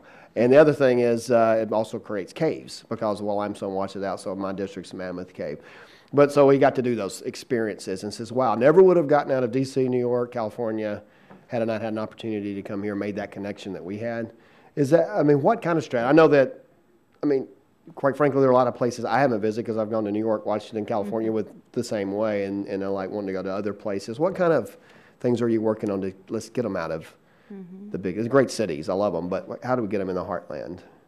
Well, I think that really with the help of Brand USA, we will be marketing the entire United States. I think that people are going to those cities that you mentioned because they've heard of them, right? We haven't really until now, through the strategy and with the partnership of Brand USA, really marketed the country. And I think as we do that and we focus both on rural and urban areas, we will begin to see a difference there. I think that we really, through the efforts, the combined efforts of our public-private partnership, we will be able to expose international visitors to all that the country has to offer. One of the world's great travelers, Queen Elizabeth II, loves coming to Kentucky, so that's my last promotion of our great Commonwealth. Thank you. I thank the gentleman, and I want to thank you again, Secretary Lamb-Hale, for joining us today for this important discussion on promoting tourism in America. It's always great to see you and to have you before our committee. I really look forward to working with you to make this a huge success for all of us. So thank you very much for your time, and hope to see you again soon. Thank you. At this point, we'll take a 30-second recess as we seat our third panel. If those third panelists could please come to the table.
All right, we are ready to resume today's hearing with our third panel. Again, each of our witnesses has prepared an opening statement, and that full statement will be placed into the record. You'll each be given 5 minutes to summarize the statement in your remarks. Joining us on our panel are James Evans, Chief Executive Officer of the Corporation for Travel Promotion, also known as Brand USA. Welcome. We have Jeff Freeman, Chief Operating Officer and Executive Vice President of U.S. Travel Association. We have Debbie Marriott Harrison, Senior Vice President for Government Affairs at Marriott International. Welcome. Scott White, a special welcome to one of my constituents. He is President and Chief Executive Officer for the Greater Palm Springs Convention and Visitors Bureau. Welcome. And Patrick T. Long, Dr. Patrick T. Long, Director for the Center for Sustainable Tourism, Division of Research and Graduate Studies at East Carolina University. Welcome to each of you. You will be given the 5 minutes to help you keep track of time. Please try to keep an eye on the light.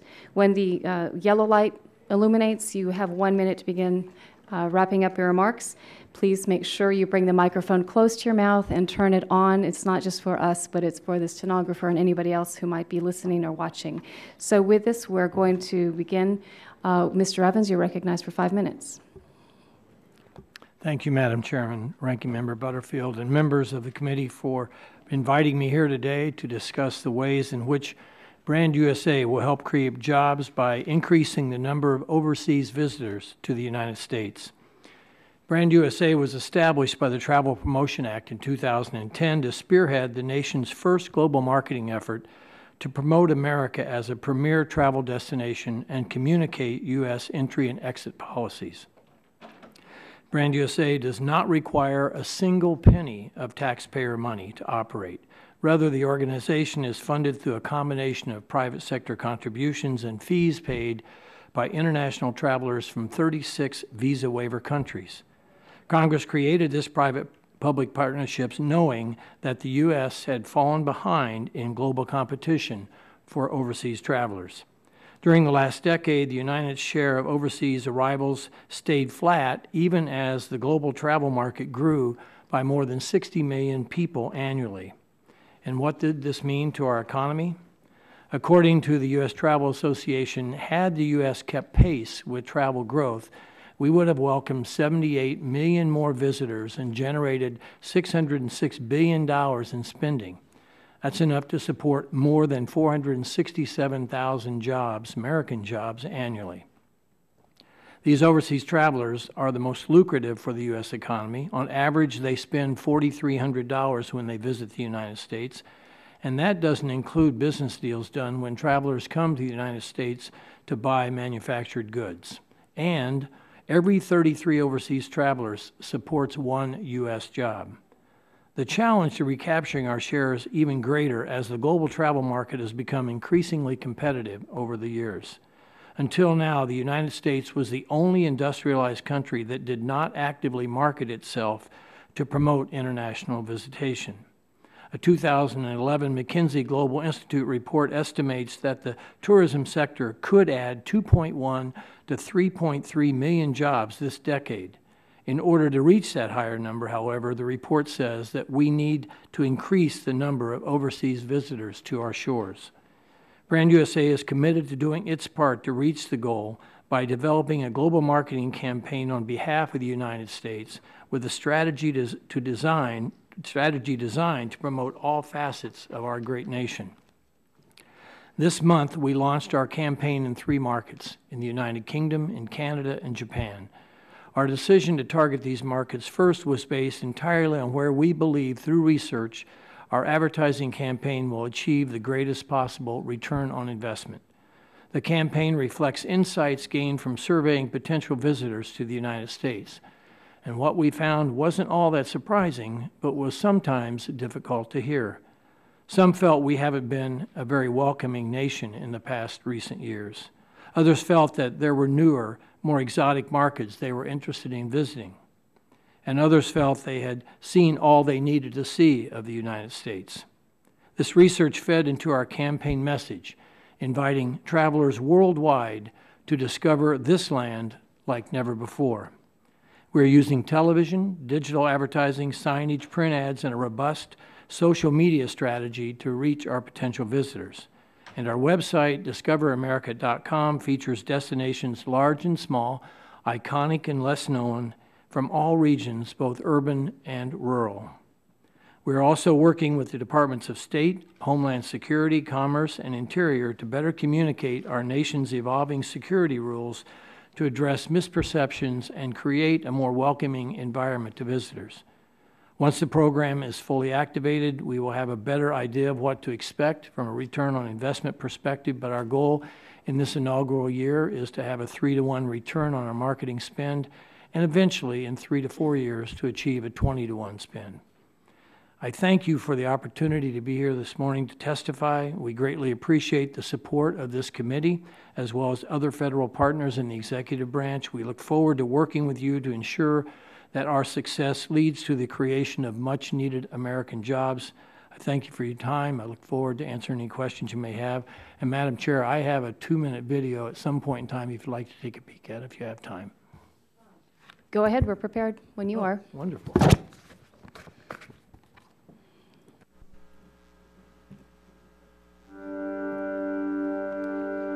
I heard you calling from the start. A river runs through both our hearts.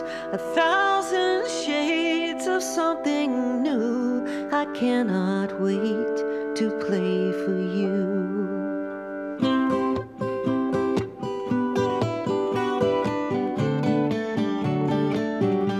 So play your songs and make them real. There's a place for all we feel, and it's closer than it seems. Come and find your land of dreams. Land of dreams, land of dreams. Come and find your land of dreams. And it's closer than it seems. Come and find your land of dreams. The world is smaller in our eyes. The city streets and moonlit skies. The shining waves and evergreens. I will give you everything. You can hear the bells and strings. Just wait until you make them ring. And it's closer than it seems. Come and find your land of dreams. Land of dreams, land of dreams. Come and find your land of dreams. And it's closer than it seems. Come and find your land of dreams. Land of dreams, land of dreams. Come and find your land of dreams. And it's closer than it seems. Come and find your land of dreams. Land of dreams, land of dreams. Come and find your land of dreams. And it's closer than it seems. Come and find your land of dreams.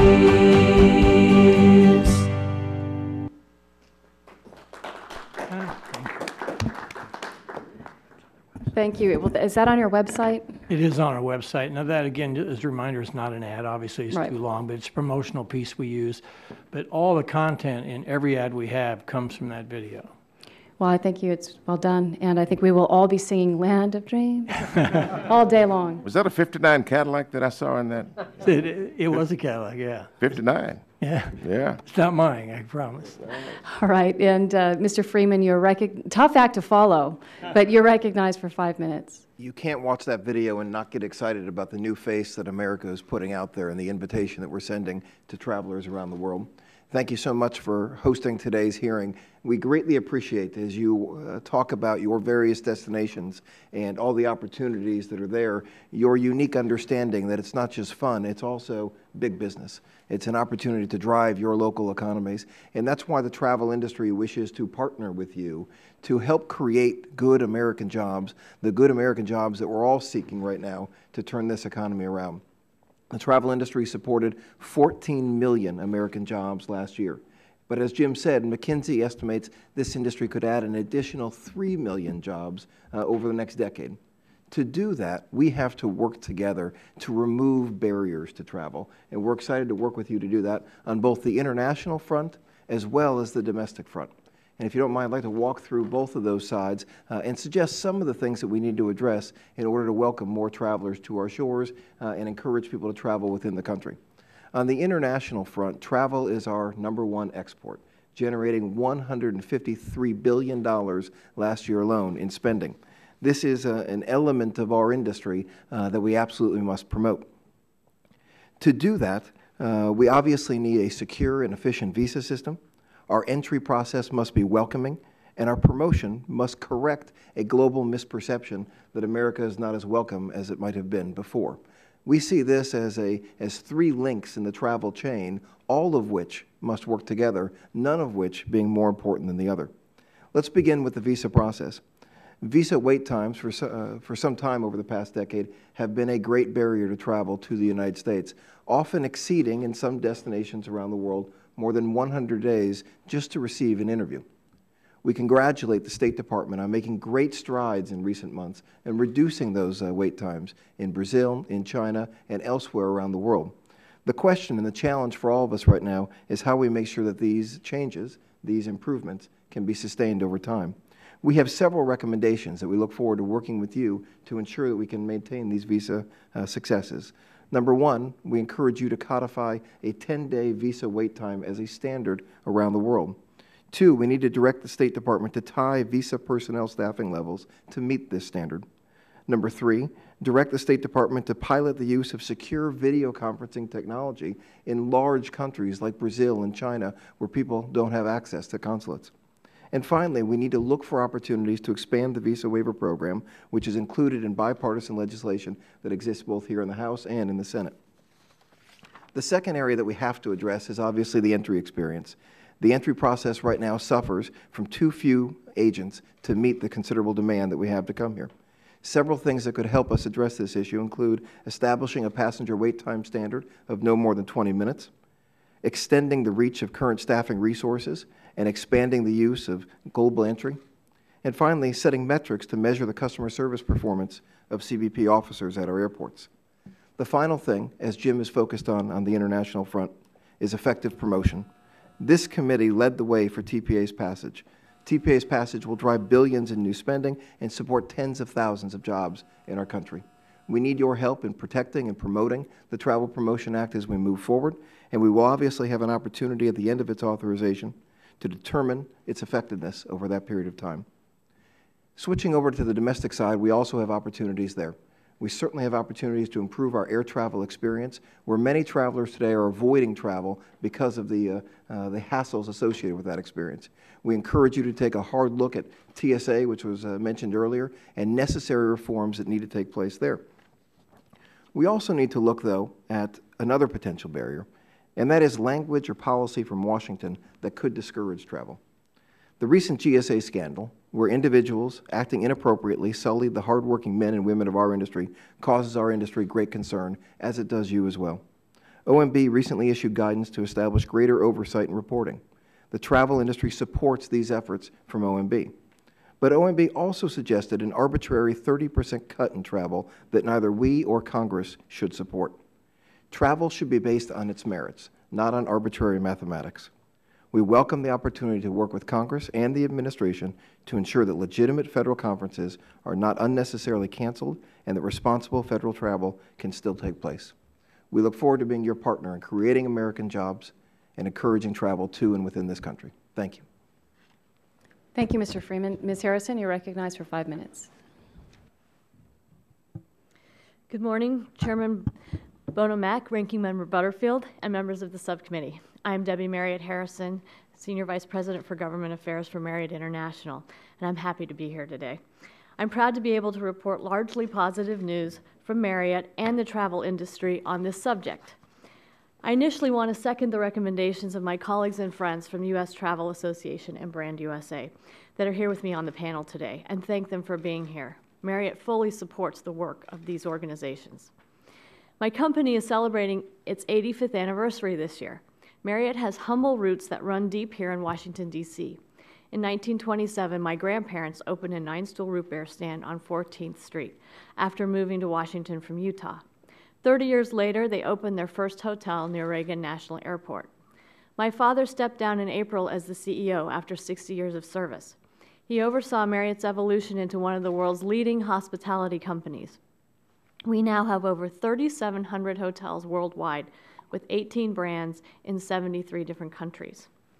Marriott is proud to be expanding and doing its part to put Americans back to work. We will have 330,000 associates around the globe by the end of this year, with 212,000 of those positions here in the United States. I'm happy to report that we expect to hire some 50,000 people this year in this country. Many of those jobs will come from new hotel construction. For every 5 hotel rooms that we add to our system, we create roughly 3 jobs. One of Marriott's core values is to take care of our people and cross-train and promote from within. We offer opportunities to a broad swath of U.S. workers, particularly women, minorities, and immigrants, and provide meaningful career paths with incredible upward mobility. Over half of our general managers rose from the hourly ranks, and they have worked for us for an average of 24 years. Congress can help us create additional quality jobs by promoting the growth of travel and tourism. In 2011, we are pleased to see our business rebound, but there is still a lot more work to be done. We are trying to capitalize on the growth of middle classes in emerging markets like Brazil, India, and China. Marriott is ready to offer a warm welcome to guests from around the world. We have 3,100 domestic hotels and want the U.S. to capture the greatest possible share of the growing global travel market. Brand USA has begun the marketing campaign that will accomplish that. I want to offer my thanks to you, Madam Chair, and to several of your colleagues on the subcommittee for your votes supporting passage of the Travel Promotion Act that led to the creation of Brand USA. Marriott has kept its promise to support this public-private partnership. We have made a $1 million cash investment in the organization, supported by a $2 million pledge of in-kind contributions. We see great potential in Brand USA's marketing work. We would appreciate your continued support on this important campaign. We also need to ensure that international travelers are able to enter the U.S. as easily and quickly as security allows. We were thrilled to see the administration unveil its National Travel and Tourism Strategy last week. The strategy contains a number of concrete proposals to achieve our international visitation goals. We still need Congress to bolster the administration's efforts. Marriott urges members of the subcommittee to support passage of reforms to our visa and entry process. Bills being championed by Congressman Heck and Quigley in particular offer an easy means to increase the number of inbound international visitors and increase domestic economic activity. In fact, just yesterday, the JOLT Act was introduced into the House that combines these 2 bills and is a companion bill to the House and the Senate. We would ask for your support for the JOLT Act. Finally, with respect to domestic travel, I wanted to echo some of the comments made by my colleague Jeff Freeman. As we all know, the GSA has been scrutinized for the over-the-top meeting that they had in Vegas in 2010. We understand and agree with the expectation of the American public that non-essential spending be cut from federal agency travel budgets. Marriott urges Congress to take appropriate, responsible actions to accomplish that task. Inflammatory and reactionary rhetoric about wasteful federal employee trips has prompted the cancellation of numerous legitimate agency meetings. This hurts our business. In the few weeks since multiple congressional committees excoriated the GSA, Marriott has seen approximately $4 million in cancellations of signed contracts with agencies from across the federal spectrum. The number of cancellations is growing daily. Several examples of these cancellations are in my written testimony. A few weeks ago, the loss in government business may translate to lost jobs at Marriott hotels. Congress and administration should pursue policies that preserve the ability of federal agencies to hold appropriate meetings while strengthening oversight to ensure that those events are conducted according to the rules. Marriott wants to continue to compete for the opportunity to provide federal agencies with quality meeting spaces at a good value. I will conclude by saying that the services Marriott and its employees provide cannot be automated or shipped overseas. As a result, the growth of our company and industry represents a major opportunity to boost domestic employment. We hope Congress will see the value in seizing opportunities to boost travel and tourism in the United States as part of its broader agenda to put Americans back to work. Again, thank you for this opportunity to share Marriott's job creation strategy with the subcommittee, and I look forward to answering your questions. Thank you, Ms. Harrison. And Mr. White, welcome, and you are recognized for your 5 minutes. Thank you. Chairman Bono-Mack, Ranking Member Butterfield, and members of the subcommittee, thank you for the opportunity to testify today on our destination, Greater Palm Springs, the oasis in the California deserts. It's an important industry for us. It's the leading industry for our destination, creating over 24,000 jobs and producing over $2.1 billion in economic impact. And it was very nice to see the pride and everybody has in their different destinations and how they talk so elegantly about the reasons why we should visit their destinations. Prior to Palm Springs, I spent time in both Phoenix and San Antonio and was able to see firsthand the different dichotomies that happen with international visitation into a destination. And I encourage all of you to work with your state offices or your CVBs to go on the road and take that passion and maybe attend Powwow, World Travel Market, ITB, and see firsthand what we're competing with on a global basis. We were fortunate this past year to bring some mayors with us to Powwow, and I think it opened a lot of eyes. It certainly did help us for our destination to show that we are competing globally. And for our destination, it really does affect the small business owner. We have over 1,300 partners that work with us on a daily basis to really try to keep their employees gainfully employed and really dedicated to the passion that they have, which is this industry. We're a seasonal destination, and we really see fluxes between high season and low season, and our low season is the summertime. And summer for us really is an opportunity for international visitation. We see travelers from the UK, from Germany, from all over the world that come, and they're very interested in our destination because of our national parks, Joshua Tree National Park, Mana San Jacinto State Park, and we encourage you to support and really work with the national park system to make sure that those parks are fully funded and fully have the opportunity to create the enhancements they have and to grow, because that is a big driver for our destination and many destinations around the country. We're very fortunate to have a lot of growth in the past year. This first quarter was seeing growth in occupancy of 12%. RevPAR is up, occupancy is up 6%, RevPAR is up 12%, ADR is up, and we're starting to see our businesses continue to add jobs back into the destination. It's vital for us to have this relationship with Brand USA. We do not have the budget or the resources or the manpower to reach the emerging markets that we've identified. Our #1 markets are Canada, United Kingdom, Germany, Australia, and France. However, we see that there's pent-up demand from China, India, South America, and many other destinations that are interested in our destination, but we cannot communicate to them nor have the resources to really get that message across about the destination. And I think we talked a lot today about jobs and the opportunities that it brings, not only economic impact, but my experience has been when I travel abroad and we have international visitors that come into our destinations, whether it's the Alamo at the Riverwalk or it's Phoenix going to the Grand Canyon, or for Palm Springs, visiting Joshua Tree for the first time, it really breaks down the barriers that the people had about the perceptions of this destination.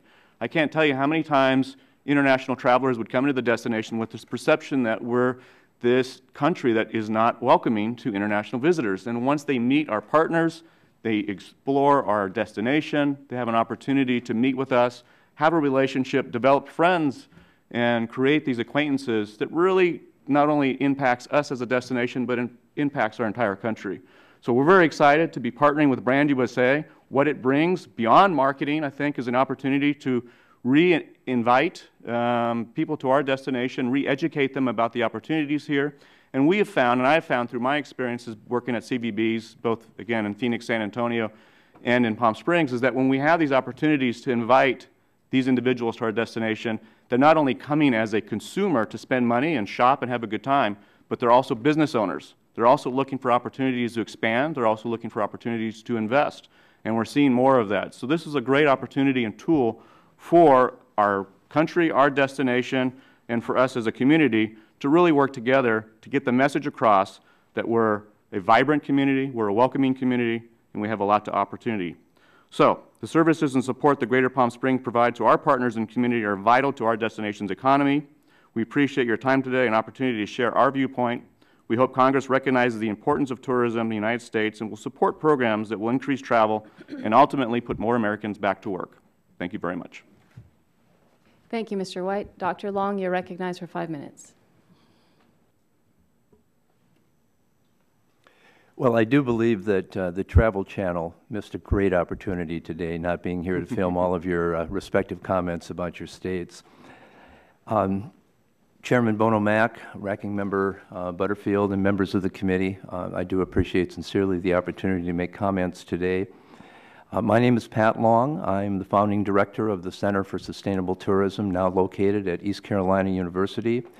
We are the only such research center in the country, and we now host the first and only interdisciplinary Master of Science graduate degree, a Master of Science in Sustainable Tourism. I want to acknowledge and compliment all of those who have worked so hard to develop this national travel and tourism strategy, particularly John Bryson and Ken Salazar. And I am speaking today on the subject of sustainability in tourism. And that means balancing profitability with social and environmental responsibility. And I would also like to direct some comments to rural tourism as well. Let me begin my comments by stating that there is nothing more unsustainable than a bankrupt business, nor is there a tourism destination that I'm aware of in the country that attracts visitors with polluted water and air, with a trash-infested beach or mountain, that has poor stewardship of its environment or natural resources, has offensive or no hospitality, that destroys its community sense of place, and that treats its employees and the residents of the region with disdain. The move to sustainability in our nation's tourism industry recognizes that economic gain and job growth quickly go away if the tourism product is not protected. Thus, I offer you a working definition of sustainable tourism. It should contribute to a balanced and healthy economy by generating tourism jobs, revenues, and taxes, while protecting and enhancing the destination's social, historical, cultural built, and natural resources for the enjoyment of both residents and visitors. Why do destinations want sustainable tourism? Well, it decreases their cost, it improves their profits, creates greater brand recognition, enhances their reputation, increases market share, increases employee loyalty and cost savings, contributes to the overall well-being of the community, and improves relationships or meets regulations with government entities. Now, I understand that jobs are paramount in the thinking of many of us, but tourism will not be considered an acceptable rural economic development strategy if it does not serve the needs of local residents in both preserving and honoring what is held most dear, and that is their community and those elements and components that contribute to their sense of place. For just a moment, I'd like to have you think about the opportunity of hosting a substantial number of travelers from Europe, but these travelers want to come to your state because they would like to have a sustainable travel experience. Now, that means they want to have a green team, but no greenwashing. They want green accommodations built to the highest standards of green building. They want locally grown foods, organic foods, foods that are palatable to those that have intolerance to certain food types. They want tour operators who provide educational and responsible nature-based cultural and historic experiences. And they want to travel through rural regions or destinations, places with character and places with a sense of place. Now, if that question was directed to Congressman Butterfield and about North Carolina, I suspect he and his staff would note the Proximity Hotel.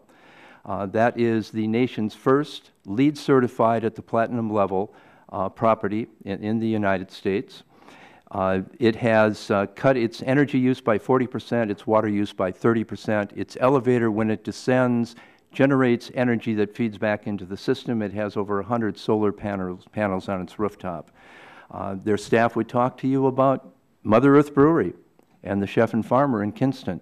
Chef and Farmer is a farm-to-table food property, a high-end restaurant. Mother Earth Brewery is what it is, and it's one of the most attracting entities to the town of Kinston. We have the Roanoke River Partners. We've got Beaufort, which is the coolest small town in America, and currently working with the center to become the nation's first fully carbon neutral sustainable rural community here in our country. In summary, I just want to say that I think sustainability should be an ethic and a value with all aspects of the tourism industry and should in fact be reflected within our national tourism strategy. All of the federal agencies represented on the Interagency Council have some type of sustainable initiatives and/or sustainability office. And finally, rural communities throughout the country, in addition to our gateway communities, should be encouraged to plan thoroughly to effectively use their history, culture, and natural resources to develop a tourism industry that is acceptable to their community. My thanks.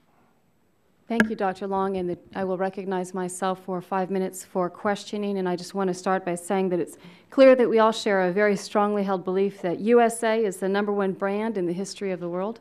But I'd like to ask my first questions to Mr. White. Have you already had interaction with CTP or Brand USA as of yet? If yes, how would you describe that interaction? And if not, what is your understanding of how Brand USA will assist our tourism campaign back home? We have had interaction with Brand USA. We were fortunate to be involved on many different fronts. I think they've really reached out to try to gain insight from all the different destinations. The research that they've conducted shows exactly what Dr. Long had talked about, is that the international traveler is looking to get beyond the gateway cities. The international traveler is very savvy. They know how to use the internet, and the tour operators, they know how to find the niche markets, and I think it's an opportunity for us to not only expand upon the opportunity we have to reach those international destinations, but more importantly for us, it's the emerging destinations like China and India or South America that we haven't been able to reach as we have in the past through the internet that they have, the social media they're going to have, the ambassador program they're going to have. And so they're relying on our assets and the programs that we're creating to partner up with what they're trying to create, because they can give the message, but we have to deliver the product for that person to experience. And we want to make sure we're delivering the right product with our partners as well. Do you have any of the fears that a number of the members have sort of alluded to about picking and choosing winners? I've asked the question of the Secretary also. Are you worried that they're going to be picking and choosing? No, I've been in this industry my entire life, and one thing that I've noticed, and this happens at a regional level as well, we see that when we just launched our brand last week and we show a video and people start to become concerned, I wasn't in the video, am I going to be realized? And it happens as well. This organization is really trying to get the message out, is that this country, this destination is in a brand new day. It's going in a new life cycle. There's a new environment here. And the individual is going to seek out through the internet, through the different avenues, looking for that information. If they're going to look for Palm Springs, it's incumbent upon me to make sure that my internet, my information is connecting emotionally with that particular person. So I can't put the entire burden on Brand USA to say, you need to represent me as a destination. I just want you to say, consider the United States before you consider Dubai or Japan or other destinations if you're coming from the UK or Germany, so at least I can get my foot in the door and really start to compete for that business through a Joshua Tree or Mount San Jacinto. So we really want to emphasize that their role is that they cannot impact everybody specifically all the time 100%. It's physically impossible. But really want to change the perceptions that people have internationally about our destination to give me the opportunity then to sell my product that we have. To compete within. Exactly. That's terrific. Give me that first edge. Do you see any issues that fall within the Congress or the administration's domain that must be addressed to facilitate the attraction of and travel by international visitors? Anything else other than Brand USA that you'd like for us to do now to help? Well, Jeff talked about this as well. Obviously, we need to be easy to do business with. It has to be easy to get a visa. It must be easy to get through customs. It must be easy to get through TSA. If they don't have an experience that's positive as they go through the process, and it's easy to get here, and it's not time-consuming and overburdened, they're going to go to other destinations that are more welcoming in that regard. So even though we may have a great campaign that says that we are a welcoming destination, we need to prove that as they come through the process at the airports, at the different gateways into our country. Thank you. Ms. Harrison, you testified that Marriott has already invested both funds and in-kind contributions with Brand USA. Can you describe your interaction with Brand USA and how you see that relationship evolving to be the most beneficial? We work very closely with Brand USA and with U.S. Travel Association with Jeff Freeman also, and we are very happy that we've been able to contribute to the Brand USA. If you look at the statistics, just take China for example, by the year of 2030, 130 million Chinese are expected to travel to the United States. They spend on average $7,000 a trip. By partnering with Brand USA, hopefully we can get more Chinese visitors to come to the United States, to go to Vegas, to go to places like that instead of Macau and Australia where they currently are going to. And if we get just 10% of that number that's expected to come to the United States, we would have to build new airports, put new gates on, and we would create a number of new jobs, so it would be very exciting. So we're very excited about our work with Brand USA to get more international travelers to the United States. Thank you. That's awfully good to hear. Mr. Freeman, you recommended adding countries to the visa waiver program. What are the impediments that you see to approving a country to the list? The great aspect about the new visa waiver program that is strongly supported by the Department of Homeland Security is that putting countries into this program actually makes America more secure. We saw that with the recent additions of Eastern European countries as well as South Korea in recent years. Right now there is a barrier to further visa waiver expansion due to the creation or the implementation of what is considered a biometric exit system. We need to address that issue. There's legislation that exists to address that issue so that we can target countries like Brazil that meet our standards, that we can begin to have the conversation with them about increasing their security, their cooperation on lost and stolen passports, and other issues to make America more competitive. As was mentioned earlier, as South Korea was entered into the program, we've seen upwards of a 40% increase in South Koreans coming to the United States. We can expect that and greater from Brazil and other countries if we put the right policies in place to get them into that program. Thank you very much. My time has expired. Mr. Butterfield, you're recognized for 5 minutes. Let me thank the chairman and thank the 5 of you for your testimony today. I've been listening very carefully, and it's been very informative. I thank you so very much. I listened with great interest to the testimony of Ms. Harrison. Ms. Harrison, when I was a youngster, I live in North Carolina. Twice a year, my family would drive from North Carolina to New York City, and we would come up what was called the Shirley Highway.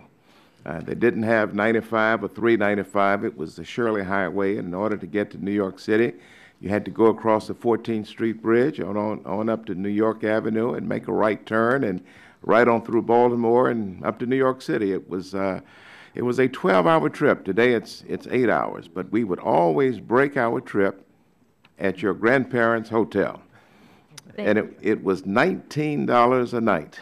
I want you to remember that. It was $19 a night, and I thought, as a youngster, I thought that was so much money to be spending for a hotel. But I have great memories of staying at that property. And so welcome to the committee, and thank you for your contribution to this space. You're welcome, and thank you for being such a great customer. Yes. That must have been in 58, 59, I suppose. Yeah. It opened in 1957, so hopefully you also stopped at some hot shops along the way, along the turn. We did. I was born in 47, so yeah, I was about 11 and 12 years old. I remember it so well. Let me direct my question to you, Mr. Freeman. Thank you very much for your testimony. I want to talk about highway tolls. I don't know if that's something that you pay much attention to, but it's a real hot issue in my state. My State Department of Transportation recently announced plans to toll Interstate 95. That highway is one of the most heavily traveled interstates in the entire country. And it just so happens that that interstate highway runs right through my congressional district, and so I'm opposed to it. It would cost, we are told, $19 for a typical car to travel from the Virginia border to the South Carolina border through our state. I know this will impact my constituents in my district, and they have expressed frustration over this tolling plan. And so I've introduced a bill to try to deal with that. In addition to North Carolina's tolling plan, there have also been talks about tolling Interstate 95 in Virginia, our neighbor to the north. And I suppose that toll could cost as much as $19 or $20. And so when you put the $20 in Virginia together with the $20 in North Carolina, that's $40 for a tourist to travel from the New England part of the country, perhaps down to Disney or to Myrtle Beach or Charleston or some of the southern destinations. That's $40. Not to mention the cost of a truck, a commercial vehicle to make that trip. And then when they return back to their point of origin, that's another $40. That's $80 in tolls that's added to the family's budget. And I'm fearful that this may discourage to some extent our tourism and traffic. In your opinion, how does tolling impact tourism, if you have any words of wisdom on that? Well, Mr. Butterfield, I think your comments are valid and well taken. When you look at travel in this country, about 85% of it takes place by car. So it's certainly an issue that we need to address. We have a significant infrastructure challenge in this country. Certainly our infrastructure is falling behind that of other nations around the world. Our own civil engineers give our roads a D- when it comes to infrastructure. We also lack a way to pay for the necessary reforms. So we would look forward to working with you and others in finding a long-term and sustainable funding model for improving the nation's infrastructure. Tolls may or may not play a role in that space, and we have not done any research to date to see the effectiveness or the effect that tolls have on the decision to travel. But what we do know is we have to take our infrastructure weaknesses seriously and make some of the improvements that are necessary. And as state budgets begin to get strained, this is going to be a problem even more in the out years. You know, how to maintain interstate highways. Do you do it with tolling, or is there some alternative mechanism for doing it? Absolutely. Yeah. Dr. Long, you're from the eastern part of North Carolina. I'm sure you've heard this debate, and I'm right squarely in the middle of it. And certainly I understand the importance of planning for the future, but I also understand the strain that's being placed on tourists and local families. Can you help us with this? Yeah. I do not have the expertise to respond in a really credible way at the moment, but it is a topic that is on our radar screen and that we are collecting information as we speak to better understand the various aspects of that issue. And you can certainly appreciate the interests that have to be balanced in making this decision. Yes, we do. Yeah.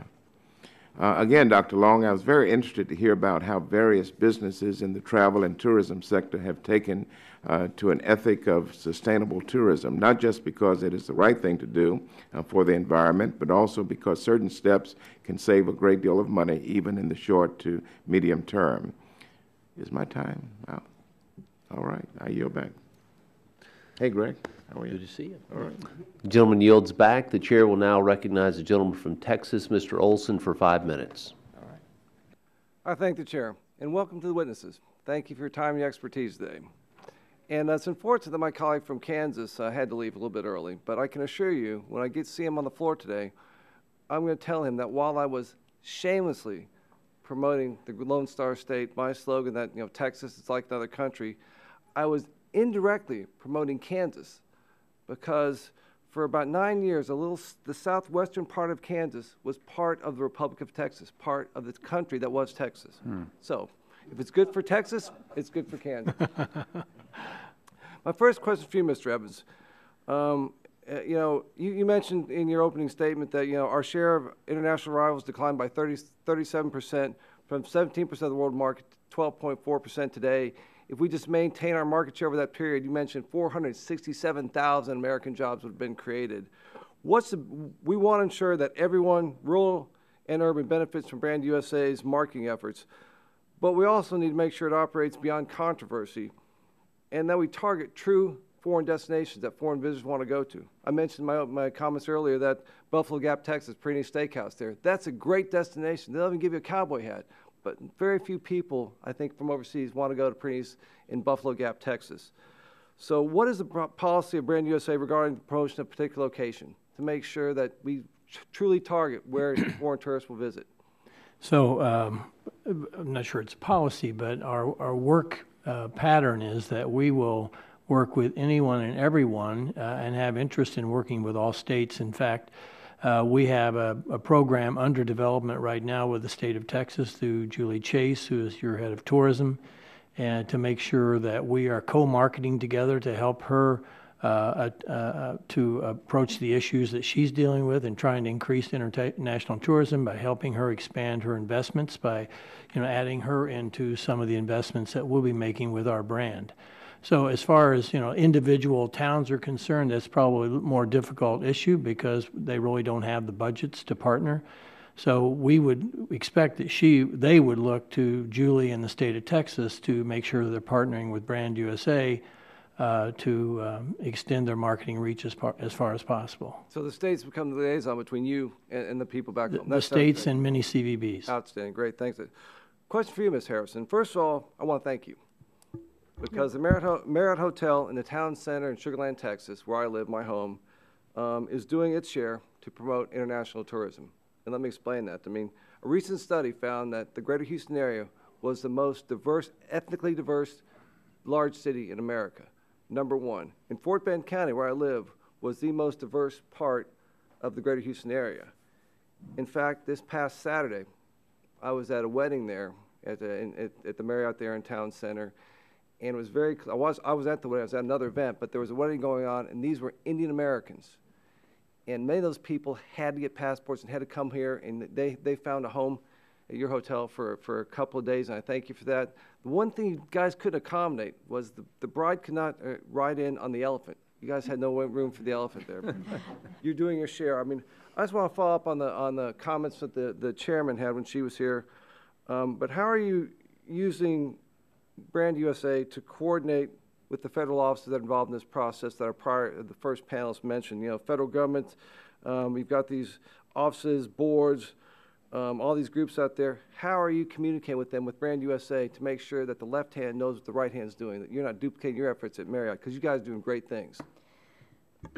We have a lot of associates in our corporate headquarters, and we have several of them that work very closely with Brand USA in the marketing department, and part of our in-kind contributions are coming from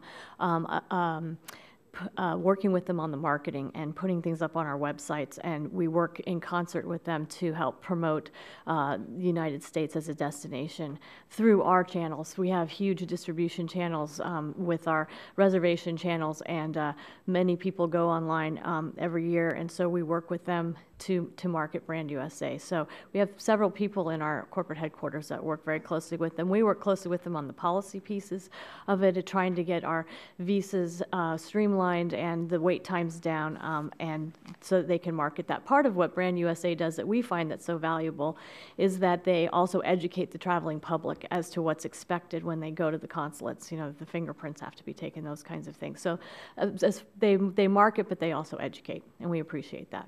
Thank you. It sounds like a true quasi-public-private partnership that works very well. One final question for you, Mr. Friedman. Run out of time, but how does the waiting time for the U.S. entry screening process compare to other similar nations? How we're doing? I mean, it sounds like we're not doing very well. When it comes to visa wait times, America's at a huge competitive disadvantage. Brazilians are not required to have a visa to go to Western Europe. That puts America, when you consider that the U.S. often had a wait time of over 90 days, 100 days at times, it put America at a huge competitive disadvantage. And we heard talk before of perhaps America's losing visitors because of competition. Another way of saying that is America's losing visitors because of its lack of competitiveness, because we're not putting the policies and the resources in place to put ourselves on par with our competitors around the world. The State Department has made great strides. What we all need to do is help them to make these things sustainable with some of the policies we discussed earlier. Thank you. Out of time, I yield back. Gentleman yields back. The chair will now recognize the gentleman from Texas, Mr. Gonzalez, for questions for 5 minutes. Thank you very much, Mr. Chairman. Real quick observations, then I'll ask a question. But you heard me question the Undersecretary or Assistant Secretary about coordinating their effort through the different agencies and departments. You really need to be keeping us informed as to where you don't see that coordination taking place. The reason for it, by the very nature of the beast, all of these different departments and agencies have different priorities. You know, DHS's is going to be obviously different even from State Department. State Department's going to be different than Department of Commerce. We run into this all of the time, and it is a legitimate factor that we need to take into consideration.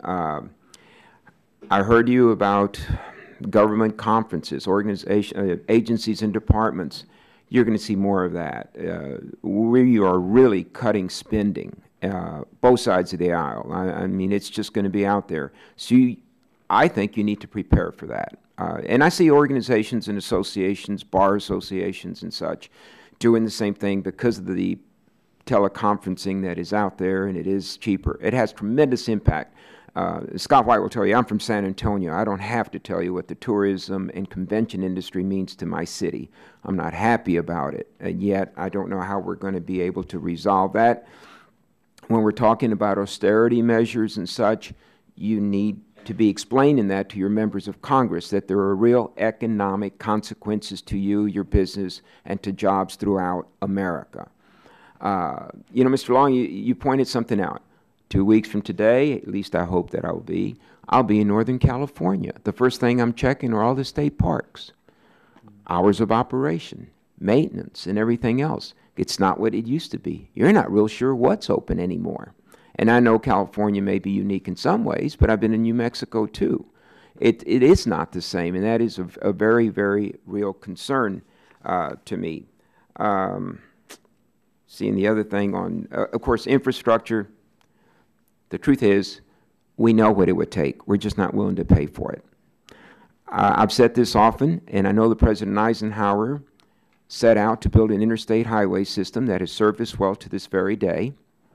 And people tell me that back then he was able to sell it on the proposition there was a national security issue. I don't know if that's true or not. I do know this, that he raised substantially the tax on gasoline. Now, that's what it really takes to do anything in this country regarding our bridges and our roads and infrastructure. It's not going to happen. This Congress would not have embarked on an interstate highway system. That's just a fact. I don't know if anybody here is going to dispute that or not. With that, let me ask you this, Mr. Evans. How do people get information before they travel? I think we all know the answer, but you tell me. I think in a variety of ways. But I think in today's marketplace, I'll give you several. One is our website, discoveramerica.com. Now, all of our states have websites that people will use to gain information. Travel agents around the world, wholesalers around the world provide that type of information. As well as social media has become a great resource for people as they begin to plan trips. We have an application on our website called Suitcase that people can click into and investigate states and cities and begin to put together their trip through not only checking the cost of flying, but checking the cost and the mileage of driving. So it helps them plan trips. So I think today, with the social media, with our website, and with the network of travel industry, people have more resources than ever to investigate and to plan their trips. So in a word, it is the Internet. This committee has jurisdiction over telecommunications. We probably have a greater intimate knowledge of how it works from its infrastructure to every moving part. You also need to be telling us how it serves you, problems that you have, and we know the world has changed. And how do you get your message out there? It may not, search engine placement is placement, advertising is advertising, and you have a bunch of middle people now.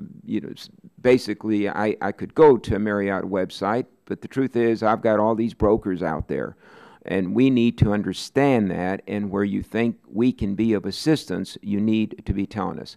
I only have a few seconds, so your answer has to be very precise and concise. What is the one thing, if you ask Congress to do today and we could grant it, what is the one thing to help you? In just 5 seconds. I would keep focusing on visa waiver issues and improving that process. And do everything that people can to support Brand USA and our messaging around the world. Mr. Freeman. Listen to Jim's advice on the visa waiver program. Visa? Ms. Harrison? Listen to Jim also. Scott? Agree. Visa waiver program. I agree, and add a strong element of research to that as well. Thank you very much for your testimony. Yield back, Mr. Chairman.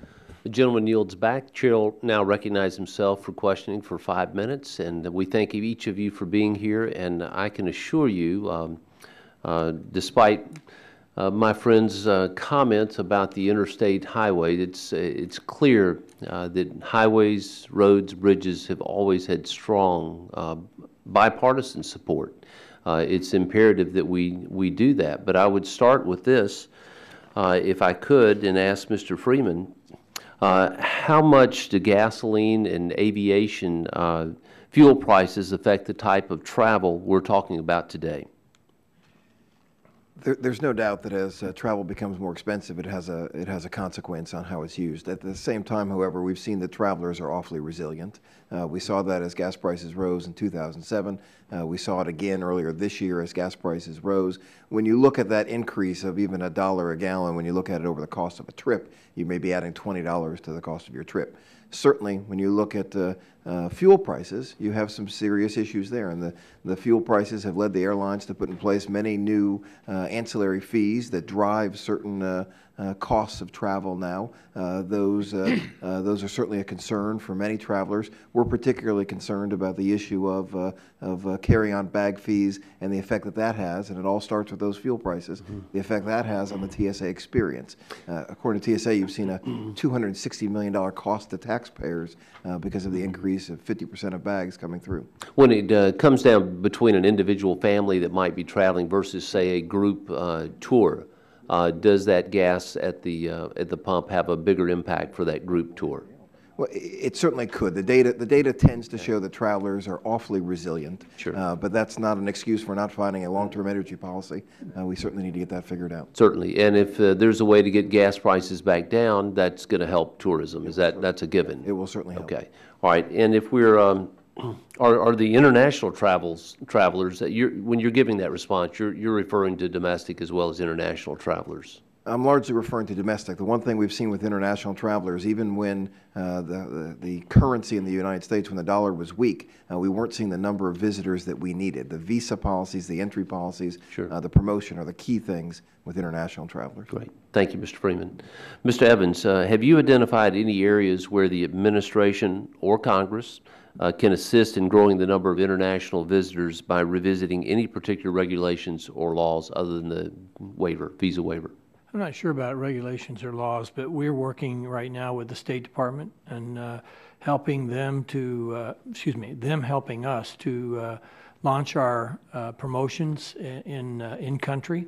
And right now we're looking at some test operations in Canada and in France and Germany that we hope to launch before the summer's out, to where we would do something to help improve the experience of waiting in the waiting area for visa processing, as well as we launch, because our ambassadors have so many contacts in country, that they could help us meet many of the leaders in the community. And so we're talking about some launch parties in those test countries also. And I'm just curious, you stated that you estimate current in-kind contributions around $20 million, I believe.